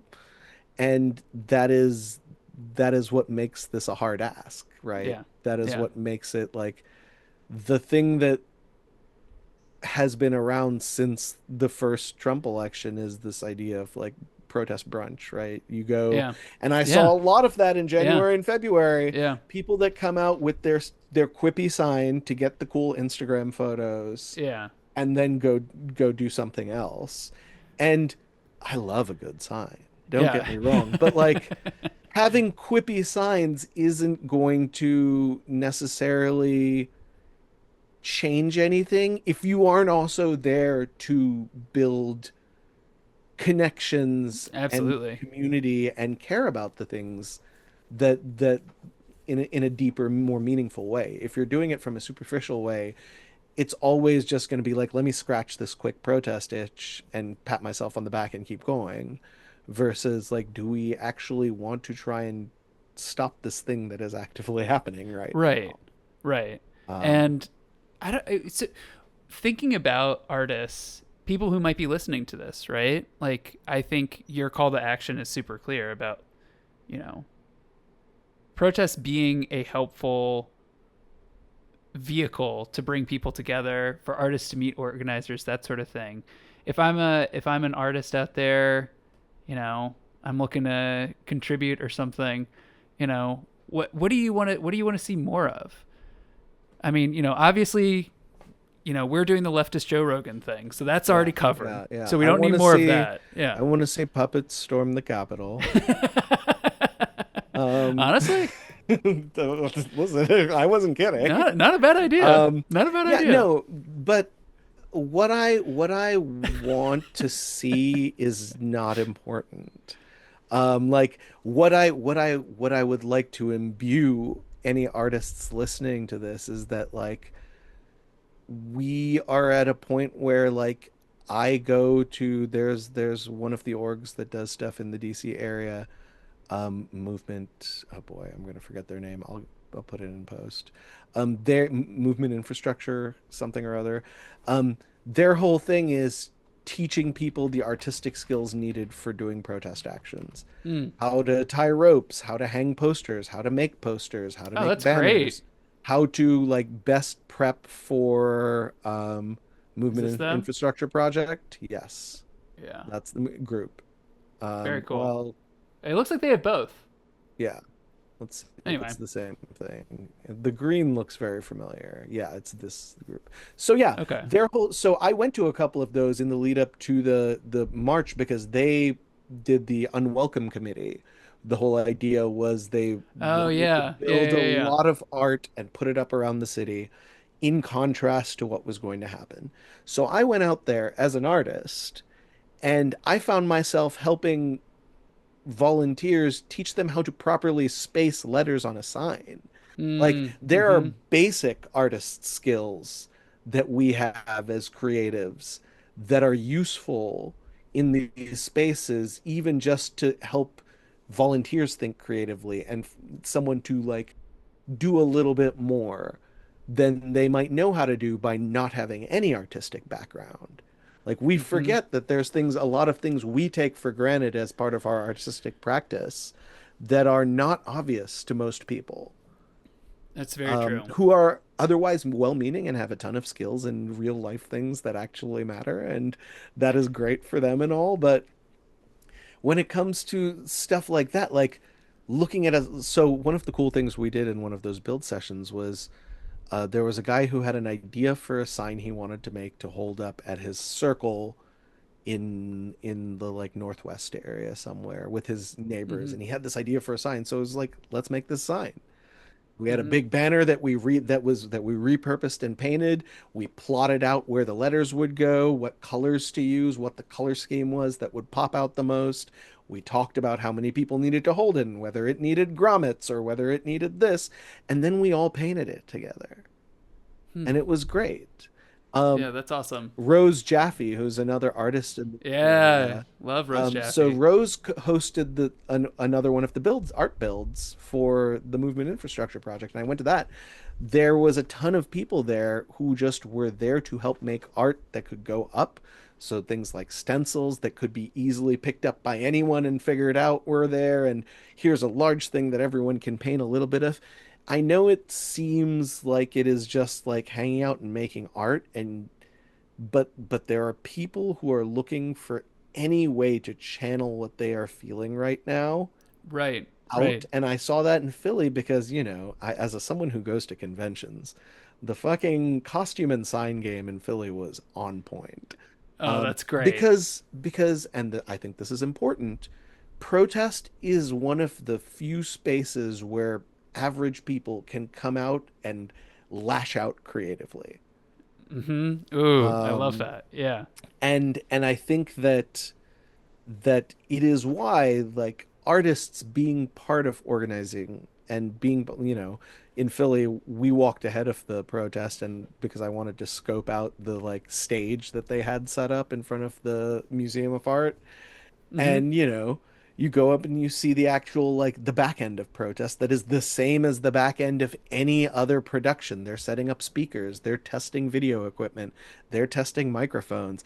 When we were there, they were running through all the different cues for the different emergencies. So we were just there, and there's no one around but the people working, and you're just hearing, "Attention, it has been reported that a large storm is approaching the area. Please." And they're just cycling through all of these different things. And as someone who stares at the grid when I go to see a theater show, like, I love seeing that back end because you just Yeah. get reminded that a protest or any event like this needs organizers on all fronts like that. Right. Yeah. And people that care about it enough. And DC historically has a long history, especially if you look at like the punk and hardcore movement in the 80s, of Hell yeah. putting stages up on the mall to Yeah. have anti-Reagan, anti-fascist bands play with the Capitol behind them, because Yeah. that image is just as valuable as what is being said in Mm-hmm. getting the word out beyond where we are. That's really, it's a really good point. And maybe we should do, maybe our next podcast we should do on the National Mall. What do you think? Ooh, in public, set up a little tent. Yeah. Yeah. Yeah, Yeah. do it with the little microphones. Like that. With the ones that are supposed to be clipped to your chest, Yeah. but people hold them, and that's the style now. My favorite is the "I'm holding the mic casually" style, where it's just like flopping around, and like, the audio engineer in me cringes at that, but I get it. I get why. It is one of the frustrating things about current content creation, though. I feel is like the use of gear. Hmm. But um, Yeah, I. the Kennedy Center is something that you mentioned earlier, and I Hmm. want to circle back and close that Oh loop yeah. before we wrap up. Hmm. You were there. You mentioned you were there when Trump started flexing his creative Yeah. muscles there. What was that experience like? It's interesting because it's one of the few times in my life in this modern smartphone era where, like, I'm walking through a space and everyone is looking at their phones, and it is to do with something directly related to this building that we are all in.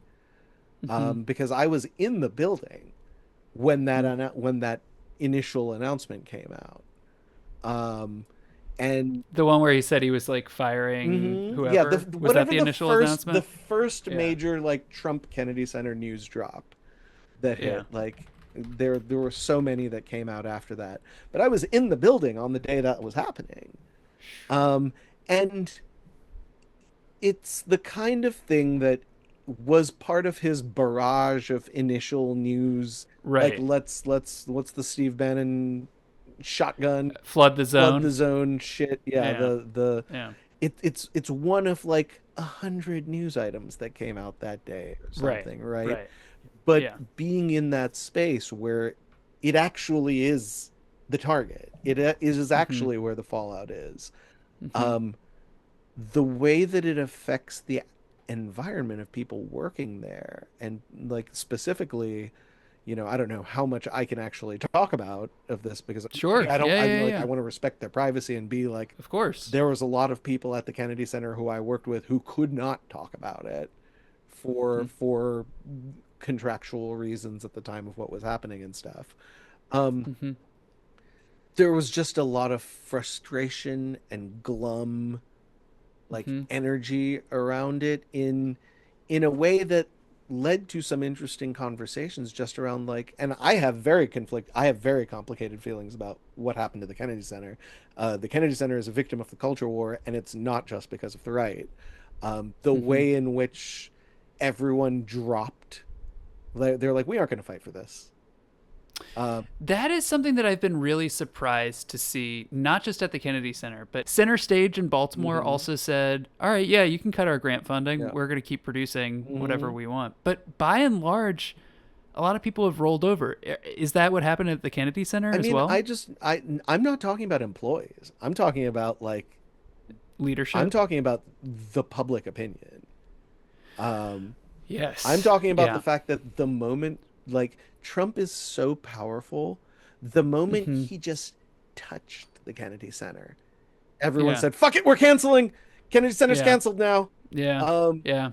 no Yep. way, we're getting off it. A few big celebrities hear about it, and they're like, "Oh, we're off of it. We're releasing our hands from this." Um, and I think part of this is because there were a lot of people who were like, "This is good narrative. Mm-hmm. It is good narrative to break from the Kennedy Center and use it for like people I know got fired. That's very The interesting. Yeah. entire social impact program at the Reach, which is where I had multiple residencies as a local DC artist who was given these opportunities through what they would call DEI programs, because the whole Mm-hmm. point of the social impact program at the Reach was to find local artists who are underserved by the Kennedy Center and give them an opportunity to do something with the Kennedy Center at the Reach. That entire program got fired by email midday, um, during all of this. And like, Mm-hmm. it is people I actually know who, and like, no one fought for them. Yeah. Everyone was just like, nope, not our problem, canceling my subscription. Um, and like, to me, that is, again, we want to talk about how we're losing the culture war. No one fucking fought for the one of the most premier institutions of art in DC that has It's a managed very, very good point. to do like so much. And I think we're coming back into it. Like, there were a bunch of drag kings and queens who went to the Trump Yeah. Les Mis show, and like, it's still falling. But like, you've seen the numbers around the Kennedy Center. Like, subscriptions have dropped a ton. They're losing money. They're Mm-hmm. getting, because like, it's, we are so easily swayed by the content mill Mm-hmm. and what Mm-hmm. good narrative is, that like, Mm-hmm. even the my family does not know anything about theater in DC. The one theater they know is the Kennedy Center. Right? If I tell them about any theater, I'm like, Arena, Center Mm-hmm. Stage, Signature, they don't know what that is. Yeah. No Yeah. one outside of the theater bubble knows these places. But they know the Kennedy Center.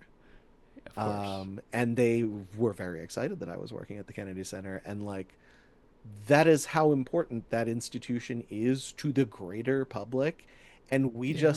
we conceded it in the culture war, um, rather than like rallying behind it and trying to do something about it. And I don't know what that would have been, but I think that is a testament to how powerful the culture war is right now from the right, because Yeah. all Trump has to do is flick a domino, and an entire artistic institution loses all credibility and crumbles. And he That's a does it really out good of point. spite. He does it Yeah. because because in the first years, the theater community mocked him. Yeah. And Trump is an '80s New York boy, and he loves his theater. He does. I mean, one of his most prized possessions. I Mhm. don't know if you've seen these videos where he talks about he got an invite from Andrew Lloyd Webber, I Yep. think, to go to the premiere of Phantom of the Opera, Hmm. and that is one of his most prized possession is this Yeah. letter that he got I think inviting him to go. and and out of spite, when he got back into power, one of the things that flooded the zone was, let me fuck up these theater institutions. Let me fuck up their grant money. Let me fuck up their most cherished institution. And he did it with impunity. Yeah. And that was telling to me. Again, like this year, my like mental rehabilitation from the last 6 months, part of it has been getting through that whole Kennedy Center thing and really seeing how quickly it was lost, like in the true World War Well, II sense of the word, in a blitzkrieg. what can we do about that? as as What do we as do? individuals. Yeah, I mean, what do we the people listening to this, Yeah. I'm sure, are sympathetic to where you're coming from. Mhm. I'm sympathetic to where you're coming from. I want to fight for Yeah. it. I think What does that look like? I think there's a few basic things that everyone in general can start practicing more that will help. And they're not. I'm not trying to be directorial about it, but like I think media literacy is important. I Yeah. think every time anything happens at any point now, it is a news item that there are multiple everyone wants to go viral for a different reason, and Mm-hmm. everyone wants to cash in on the narrative for a different reason. So just Mm-hmm. a being very intentional with how you consume content, and Mm-hmm. trying your best as much as you Mm-hmm. can to understand that what you are looking at is propaganda, Mm-hmm. and asking yourself things like, why does this thing make me feel this way? Why does this Mm-hmm. make me want to do this? Why is it worth me sharing it and talking about it right now, and passing Mm-hmm. on that energy to other people? Because then I think you will find that, like, a lot of what we do, and I do this too, is the result of a quick headline read, picture, Mm-hmm. shock. That's all formatted that way for a reason. That's thumbnail Yeah. philosophy. Yeah. Yeah. Yeah. Yeah. It's all about making you feel a certain way. And with memes, with articles that no one actually reads the insides of, with I all know. of these things, the idea is to get your attention and seek your attention and get your clicks and views. So anything, even if it's especially if it's something you agree with, is it's about understanding why that's happening and thinking a little critically about like what it wants you to do with it. Mm-hmm. Um, Mm-hmm. and I think the next step is just trying to wrangle your your energy and effort for what you do online and what you do in social media spaces, especially when it comes to how you consume news, Mm-hmm. to be much more intentional spaces, and spaces where you at the least um don't overwhelm yourself, where Mm-hmm. you Mm-hmm. make sure to like, the modern social media web 2.0 stuff is designed like a casino intentionally. They Mm-hmm. drew from casino behavior to build things like refreshing your feed and Mm-hmm. getting alerts and sounds. Mm-hmm. Like the designers of that looked at casinos. They want you Mm-hmm. to be invested, and that is not conducive to critical thinking, Mm-hmm. especially about what's going on. Mm-hmm. Um, what's And again, thank you so much to the Patreon subscribers. Again, I just want to make sure we're thanking Yeah, everybody of who's course, of subscribing over course. there. Shout Yeah, outs, yeah, shout yeah, outs in the credits. And all of that's important because like once if we can all get to a point, what we need to do is break through what the social media cycle is. Nothing is yeah. going to change as long as content keeps contenting and hot Mm-hmm. takes get likes and clicks and views. Like, that is not conducive to problem solving. Mm-hmm. Um, Mm-hmm. and you won't solve anything by being terminally online. You won't solve anything Mm-hmm. by not engaging with the internet, because Mm-hmm. you will find that it is much harder That's to a good stay point. updated with the world and with people. And like, it is, the hard thing is finding the balance in that. Yes, it is. Um, and with something like this, like knowing critically how to read between the lines at what the narrative is, Yeah. and understand that you're not getting the full story. and Yeah. wherever you're seeing something, it's people have chosen which facts to highlight early in the paragraphs, which facts to put later, which things might not even be facts. Like, Yeah. someone said something is could as much just be someone making some shit up because that's what the point they want to get across is. Um, I think that for hope and for pushing forward, it is about thinking about ways critically how in which we can protest by uplifting spaces we want to fight for. Mm-hmm. Like, Mm-hmm. and that doesn't come from, and like what does that mean to literally fight Mm-hmm. for a space, Mm-hmm. to defend what is ours, because that is something that the right is very good at, Mm-hmm. defending the right to defend my right to liberty until I die. Mm-hmm. We do not play that game. We Yeah. play the game of polite bipartisan appeasement, Mm-hmm. um, because we want to believe in the greater good of Yeah. connectivity, but you can't do that when the other side wants to destroy you Yeah. and spends the bulk of their propaganda efforts explaining why it is a good thing to get rid of this stain on Yeah. America. If you are one of the marginalized minorities who are actively like in danger right Yeah. now, Right. and to Yeah. shut you up Yeah. if you are people who are saying things they don't want to hear. Yeah. Yeah. Well, that seems as good a place as any Mhm. to wrap things up. But before we do, Yeah. Navi, I want to see if there's anything you would like to plug for our listeners and viewers. Yeah, I mean, I it is as important to me that this work I'm doing not be so tied up in my own personal gains, but Of you course. can follow me at your local Navi on Instagram.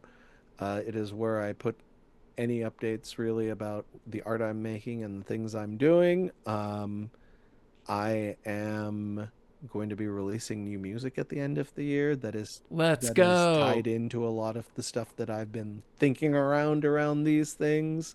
I've already written a bunch of new demos and stuff, so there will be new music dropping throughout the year, in its own form. And if you go to my Instagram, you will also see the Culture War pamphlet, the Yes. zine, and you will. It's the pinned It is, post on your and page. there is a link to be able to download the blank version of it. If you would like to print it out and make it your own, I have no ownership over this. Like the version that is blank does not have my name anywhere on it. I encourage you to take it, download it, and make it your own. Print it out. It's one page. You can fold it in half and print it. Um, and it has been really nice to hear that people have been doing that already. Because to me, it is more important that this idea get out than that I have credit for it. Well, I'm really, as your friend, very appreciative to you, as always. I admire you greatly. The work that you do is always so cool, whether it is a robot hip hop musical or a free zine that has nothing, that you're not seeking any sort of monetary gain No. from. Um, it's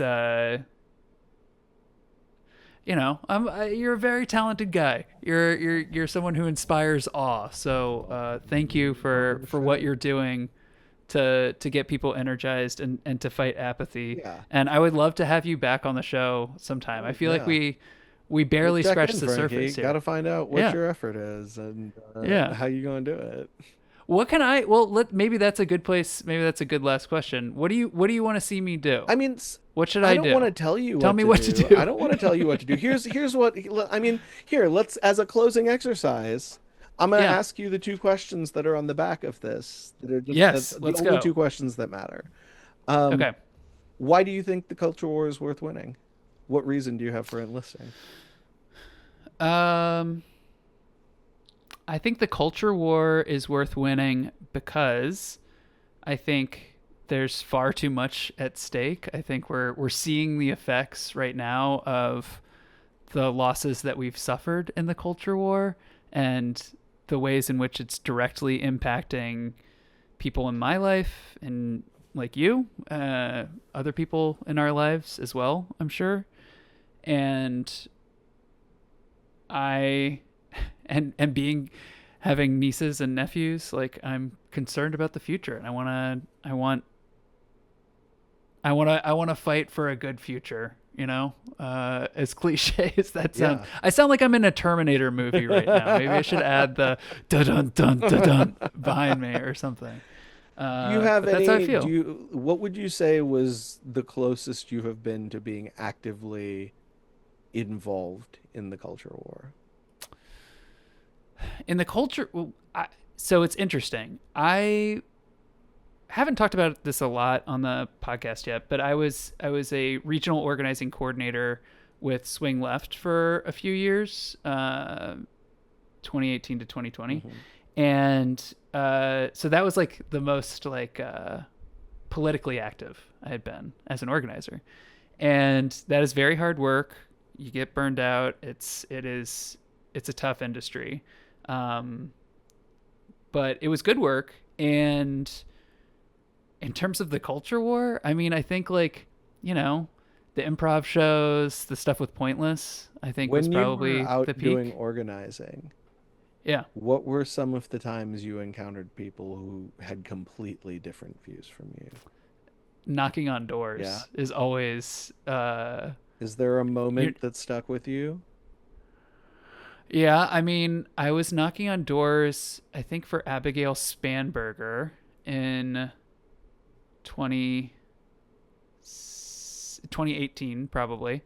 And uh I knocked on a door and um they had the like the no solicitation sign, but the organizer who had trained me was like, "Don't worry about that. Like, you know, you're not technically soliciting. Hmm. Soliciting. Uh-huh. You're not technically soliciting. Um, so just go ahead and knock on the door." And I get up, I knock on the door, and as soon as the door opens, I'm like hearing Fox News blaring in the background, like, "Is Michelle Obama a man?" Like just the classic Hmm. stuff. Yeah. And I'm like, "Oh crap!" Like I'm stuck at one of these houses, and it was just, I mean, it was like a they wanted to like convert me, you Hmm. know, was the experience. Was first it was like hostile. It was like, "Who are you? Why are you knocking on my door?" And then it was like, "Oh, this is what you think? Well, like let me tell you what I think, and let me tell you why you're wrong," and Hmm. stuff like that. And I just had to, okay, all right, thank you so much, Meanwhile, I'm on their property. I have to drive to the next house, so I'm like backing up towards my car, Yeah. like, please don't chase me. So Do you think there yeah, was a chance you could have converted him to vote for your candidate?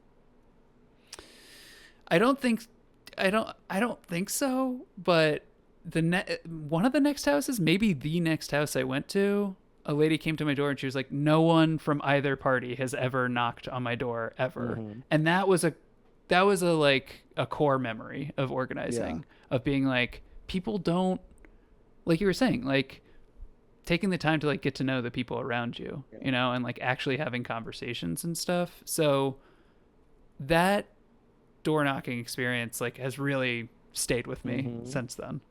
Yeah. Okay. Um, and as far as your artistic skills and your like, and I think this is a broad, big question Uh huh. because artistic skills can mean a variety of things. What would you Hmm. say your strengths are? Dance. I mean, probably dance. No.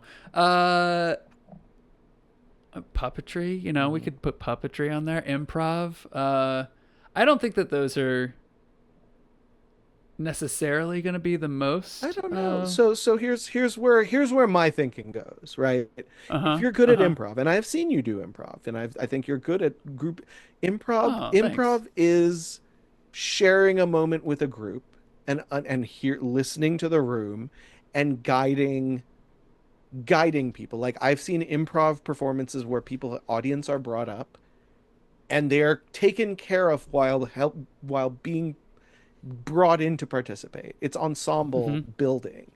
I think Mhm. that like, if I'm just thinking of ways in which those skills are start to be useful, it's just like you go to a protest, you look, there are people who are leading chants. There are people who are keeping Yeah. the energy up and keeping an eye on the Yeah. group and helping out where they can. There are people that are, see that someone is trying to do something that is starting this and would work if everyone chimed Mhm. in and did it, and is the person who yes Yes. ands that and brings that up. Like Yeah. these are where I see, like, if you want to boil it down to the essentials, take the craft specifics out of it, boil it down to the essentials of what we do as artists in a community. Like That's a great, what yeah. is the value of an artist in a community space without all of these fancy words and without all of these things and genres? It is it is it is storytelling, it is emotional care, it Mhm. is it Mhm. is rhythm and pacing, it is finding value in things that people assume are everyday, and it is Mhm. understanding how to craft those in ways that make them more successful at doing all of those things. Mhm. Um, That's a really good point. uh, And chanting, chanting's a big part of that. yeah, I love yeah. chanting. And again, chanting, do I think chanting at a protest is going to fix a thing? Not necessarily, although kind of sometimes. It Sometimes. does, at Yeah. least like give people a rallying cry. But part of why I designed this whole thing to feel like military recruitment is because I think so much of our art is based out of, and so much of our understanding of the internet and all of these things come from the military, right? Mhm. Like, I Yeah. love seeing drummers at protests. I Yeah. love Yeah. seeing Yeah. musicians Yeah. with instruments at protests and all Yeah. of that stuff, because fundamentally as a musician you understand that, oh yeah, what is needed right now is rhythm, what is Mhm. needed right now is pace, That's right. and all of that stuff, and like these are ways in which we can actively be there to help support keeping the momentum up, Yeah. which is What's important. the What's the second question on the The registration second form? question on the like, after you have thought a little bit about that, is like, what is your effort? God damn. Well, chanting. I'm going to be doing a lot of chanting. Mm-hmm. Um, Are you burned out on organizing? I don't know. I wrestle with that. Mm-hmm. I want to, but it's very Yeah. difficult. But maybe I should get back into it. Yeah, I mean, even on a Yeah. grassroots level, like, Yeah. again, like, organizers are always looking for support to coordinate volunteers. And it doesn't have It's to be true. a giant, like, 2,000 person thing. It could be a 12-person thing that just needs a little bit of help supporting it. But, like, It's a that good is point. one way of looking at it. I think the reason I use effort, and it's a very intentional word choice to use effort, I like it. because of the connotations in how it's used, but also just this idea that, like, it's not something that you can get delivered. That takes no Right. effort. Right. Making slop takes no effort. Yeah. Um, and effort is that thing that is sweaty and that is tiring and that is risky and Hmm. that requires you to not be comfortable. Hmm. But the greatest Hmm. threat to change in this country is comfort. Hmm. The That's comfort industry. that's really good. And I say this as someone who fucking loved Andor season 1 and 2, and think that it is like truly the revolutionary anthem of our generation in this time period. It is also comfort food. Yeah. And like all of this content, all of this stuff, all of the clothes and all these, they're great. And like they charge us and drive us and give us individuality. But people who have changed the system that they suffer under have done it because they were starving, because Hmm. their lives were falling apart, because they Hmm. were at very real risk of death and imprisonment and all of these Hmm. things. And that is the case for a lot of people in this country right now. But for Hmm. a majority of us, the thing that comes up against what can we do about it is, what can we do about it while still being comfortable? Yeah. A Yeah. sign that I Yeah. saw at the, and, it comes back to this idea of class suicide, right? Or this Yeah. idea that Yeah. I saw a sign at the Philly protest that like on one side it says protests won't work, and on the Mm. back and it says if they don't stop business. Hmm. Or if they don't Yeah. impede business. I can't remember the specifics of it, but just this idea that like a protest or outrage on social media and all of these things, whether we like it or not, are still comfortably within the bubble of what is safe Mm-hmm. to Mm-hmm. do that has been created by corporations and all of this stuff of like in the free world we have the safety to do these things so we don't actually do them. Yeah. We'll make guillotine memes popular, but no one's actually going to pull out a guillotine. It's Right. why again, like I was so grumpy about. I get so grumpy about like seeing these big swells of people like doing purely performative digital protest stuff and then Yeah. moving on with their lives feeling Yeah. satisfied with it because like all that did was work within something and nothing actually changed, nothing Yeah. actually evolved. Um, and it's not going to happen in those spaces. It just And really it's isn't. something we were talking about.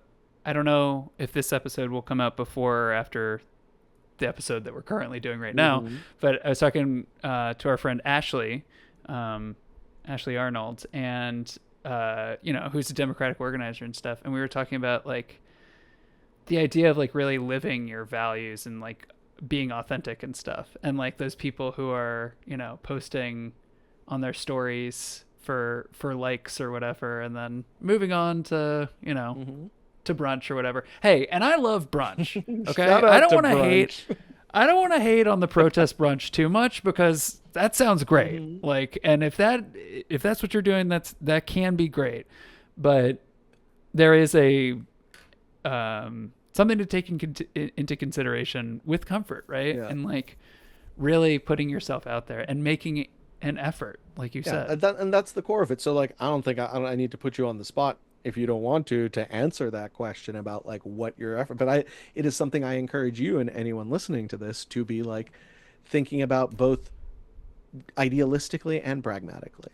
Think about it in Yeah. terms of where you are in your station in life and what you have to offer and what you can offer and what it is risky and what is risky to volunteer. Like volunteering requires sacrifice, Mhm. of some kind, way, shape, or form, right? Um, Mhm. and also understanding like, are you using your skills the best way in Mhm. it? Because the worst thing, I mean, something you can do might be super useful somewhere, but if you're doing something else there instead of it, like we should be working smarter, not harder, because working Mhm. harder and just getting caught up in the constant cycle of it is just going to wear you down and get you Mhm. tired.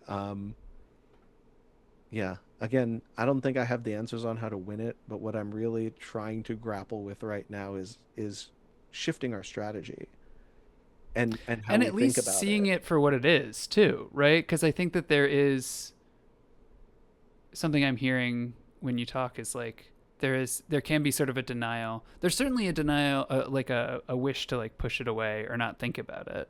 That's one part of it. Hmm. But there's also a denial of like what's actually going on, Yeah. what the battlefield Yeah. is, and what the scale of it is, Hmm. which is sort of staggering to Yeah, consider. You know? it is. But again, to plant hope and not doom pill, um, Exactly. Sorry. no, it's fine because we'll keep the more we think about it and talk about it, the more we'll circle back to Yeah. it.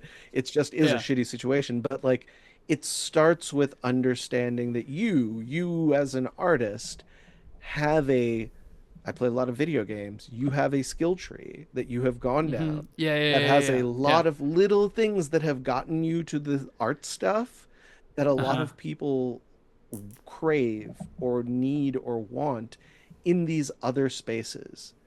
And building community and advocating for these spaces kind of means we have to be in there Mm-hmm. working with them because that's also the only way they will advocate for us as artists. Well, and I guess I'll make an ask to you, to the audience, to whoever, like to hold me accountable. You know what I mean? Like I wanna I try to make this show like something where I can do a little bit of that as well. Um, but I'd love to have you back so that we can continue to like talk about this and think about this, Yeah. because it's not a it's like a something I really like about the way you're talking is that it's not like a static. It's not something that like you can check out of. It's not a static thing. It's like a constantly, you have to like constantly be recommitting yourself to this effort, Hmm. you know? And it has to be active. And another thing that I really like about what you said is like that it can be as simple as bringing a Bluetooth speaker and playing music Yeah. at an event. And like that's a tangible Hmm. difference that you made, you Yeah. know, there. Knowing how to pull people aside to work on small things. Like, I Mm-hmm. mean, Frankie, you've directed, right? Sure. As a Sure. director, you understand what it means to have a room full of people that have different skills that are looking for guidance on how to do a thing. That is Sure. a skill set to take into a creative organizing space. Yeah. Um, Even as just like a performer, you understand what it means to be in solidarity in a moment and Mm-hmm. show your emotions truly. Like the line in there is and I can read it. I can do an Please. ASMR reading of the bottom part. Yes. Let's go. Yeah. Artists, we must volunteer our creativity to the war effort. Join the battle. As anti-fascist movements gain strength and momentum, artists are a vital part of any organized effort. We bring energy and creativity and joy. Anti-fascist resistance is an art form. You have the skills to inspire hope and motivate action and bring big ideas to life with beauty and truth. Take that to the streets. You're an idealist and planner, designer and visionary, creative activator and wild dreamer and thrifty builder. Take that to the organizers. You express our humanity proudly and loudly in public, working tirelessly for the belief that art has the power to change society. Take that to the war effort. How's that? Hell Did I yeah. Hell get yeah, deep Navi. enough? I could have gone deeper. If you could like click your nails on the microphone as well, that would also be great. It's not coming through. Good. Zoom must be Nice, filtering it out. Zoom. Good Good. job. Yeah, of Well, Navi, thank you so much for that reading. Thank you so much for coming on. I course. love This was you. great. I love you too. Will you come back? Yeah. Okay, cool. Just don't go get red pilled. Whatever you do, don't get red pilled. I'll try. Do you think, man, I shouldn't ask one more question, but I'm going I to. mean, We're I'm already way awake. over, but Yeah. I know. But do you think your friend that you mentioned, you were on his podcast, there were guys in the chat, he was like, "Ah, yeah, don't worry about it." Do you think that guy, who we both know, We both you know. know, Yeah. do we think that guy was like the feedback loop there is interesting to me, the incentive structure, Yeah. right? Like he was getting rewarded for behavior that his audience wanted to see, so he did more of it Yes. probably to appeal to that audience. Hmm. But was that, Here is I mean, so at a certain, yeah, so yeah, I think you know where I'm I going know with where it. you're going, and here's the reality of right-wing recruitment and recruitment in general on the internet. Uh-huh. The buy-in is community, and the buy-in is affirmation and friendship and feeling like you belong and you have people that care about you. And the chaser, as the alt-right playbook says, is the politics.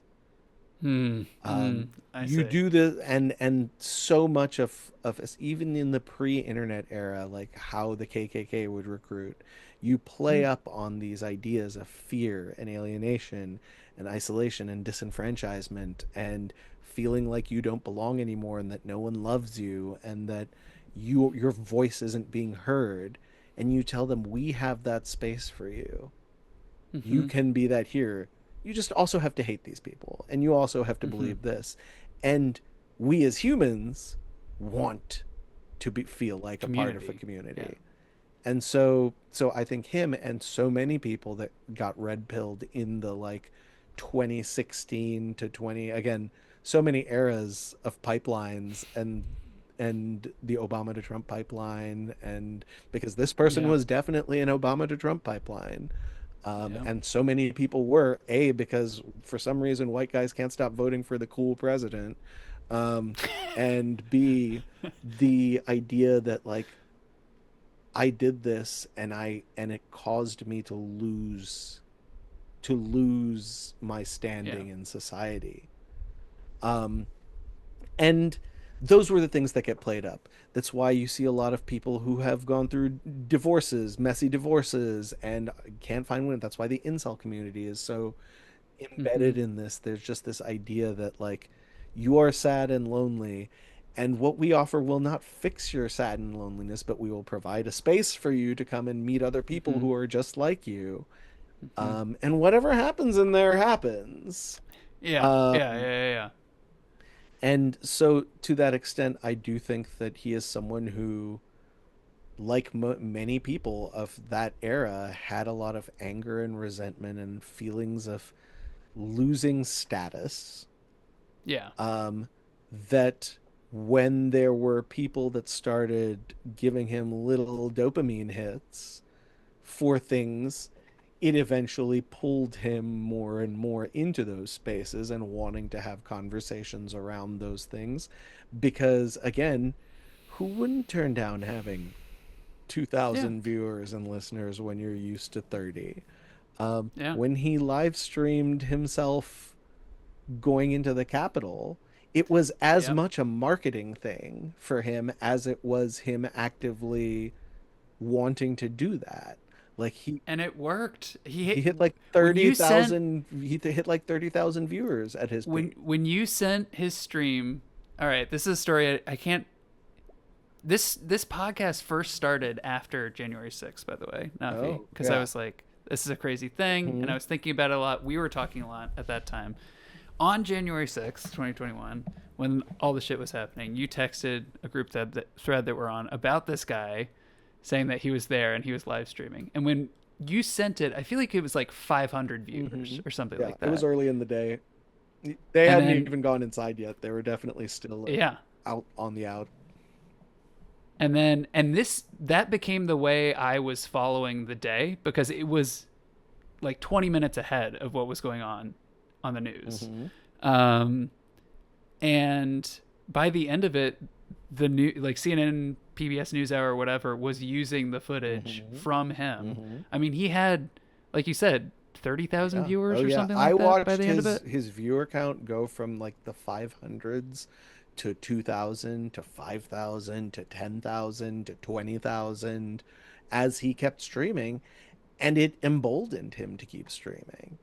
Of Right? It's course. that views economy of just like, oh shit, people are liking what I'm doing. And like, I have a very specific memory of like right when he was going inside, like he had a moment where he showed face to the camera Hmm. and he talked directly to the camera, and he said, it was like praise God, we're in here, we're in the graves. Like he said, he dropped some shit that like I would never have heard him say 5 years ago.